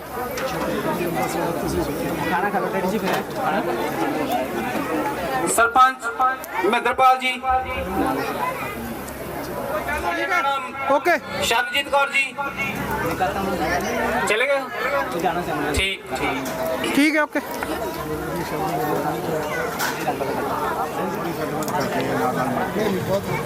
नहीं, वो भी तैयार हैं। ਓਕੇ मूवी मेकर अमनदीप के ਠੀਕ ਹੈ ਜੀ ਓਕੇ। ਉਸ ਨੂੰ ਆਪਣੇ ਨਿਯਮ ਦੇ ਵਿੱਚ ਲਾਗੂ ਕਰੀਏ, ਜਿਵੇਂ ਕਿ ਭਾਂਤੇ ਜੀ ਨੇ ਵੀ ਕਿਹਾ ਕਿ ਮਨਾਈ ਹੈ। ਸਾਡੇ ਓਕੇ ਜੀ ਓਕੇ। ਸਤਿਕਾਰਯੋਗ ਸਾਹਿਬਾਨ ਤੁਸੀਂ ਜੋ ਕਮੇਟੀ ਵੱਲੋਂ ਰੱਖ ਲਾ ਤੂੰ ਮੇਰੇ ਕੋਲ ਕਮੇਟੀ ਵੱਲੋਂ ਦਿਓ ਸਾਹਿਬ ਜਿਨ੍ਹਾਂ ਨੇ ਆਪਣੇ ਕੀਮਤੀ ਸਮੇਂ ਦੇ ਵਿੱਚੋਂ ਸਮਾਂ ਕੱਢਿਆ।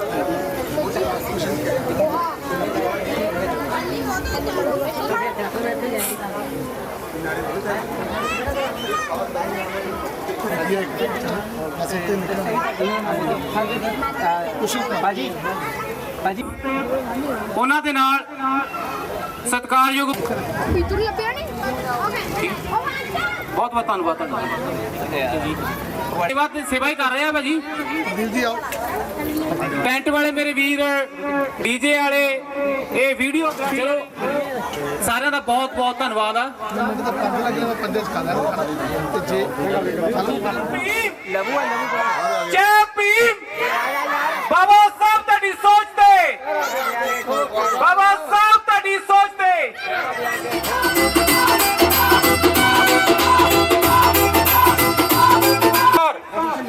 ਜਿਹੜੇ ਬੱਚਿਆਂ ਨੂੰ ਟਿਊਸ਼ਨ ਦੇ ਰਹੇ ਆ ਟੀਚਰ, ਸਾਡੀ ਭੈਣ ਜਸਮੀਨਪ੍ਰੀਤ ਕੌਰ। ਠੀਕ ਹੈ ਜੀ। ਡੀਜੇ ਵਾਲੇ ਭਾਜੀ ਲੈ ਕੇ ਸਮਾਨ ਆਪਣਾ। ਕਾਜਲ ਦਾ ਨਾਮ ਬੋਲ ਦਿਓ, ਉਹ ਵੀ ਪੜਾ ਕੇ ਗਈ। ਕਾਜਲ ਕਾਜਲ ਪਾਪਾ ਜਦ ਘਰ ਦਾ ਕੋਈ ਮਿਲਿਆ ਜਵੇ। ਕਾਜਲ ਦੇ ਹਾਂਜੀ ਭਾਜੀ, ਜੇ ਕੋਈ ਰਹਿੰਦਾ ਹੋਵੇ ਮੇਰਾ ਭਰਾ ਕਿ ਉਹ ਵੀ ਆਪਣਾ ਸਨਮਾਨ ਲੈ ਸਕਦੇ ਆ। ਅਸੀਂ ਕੋਈ ਨਾ ਬੋਲਣ ਤੋਂ ਰਹਿ ਗਏ ਹੋਈਏ। ਸਾਡੇ ਹਲਵਾਈ, ਸਾਡੇ ਵੀਰ ਕਾਜਲ ਦੇ ਪਾਪਾ, ਭਾਈ ਨੂੰ ਨਾਂ ਕੀ ਆ? ਇਹਦੀ ਛੋਟੀ ਸਿਸਟਰ ਹੈ ਜੈਸਮੀਨ ਕੌਰ ਆ ਗਈ। ਚਲੋ ਜੈਸਮੀਨ ਕੌਰ, ਅਭੀ ਮਾਂ ਉਹਨਾਂ ਦੀ ਛੋਟੀ।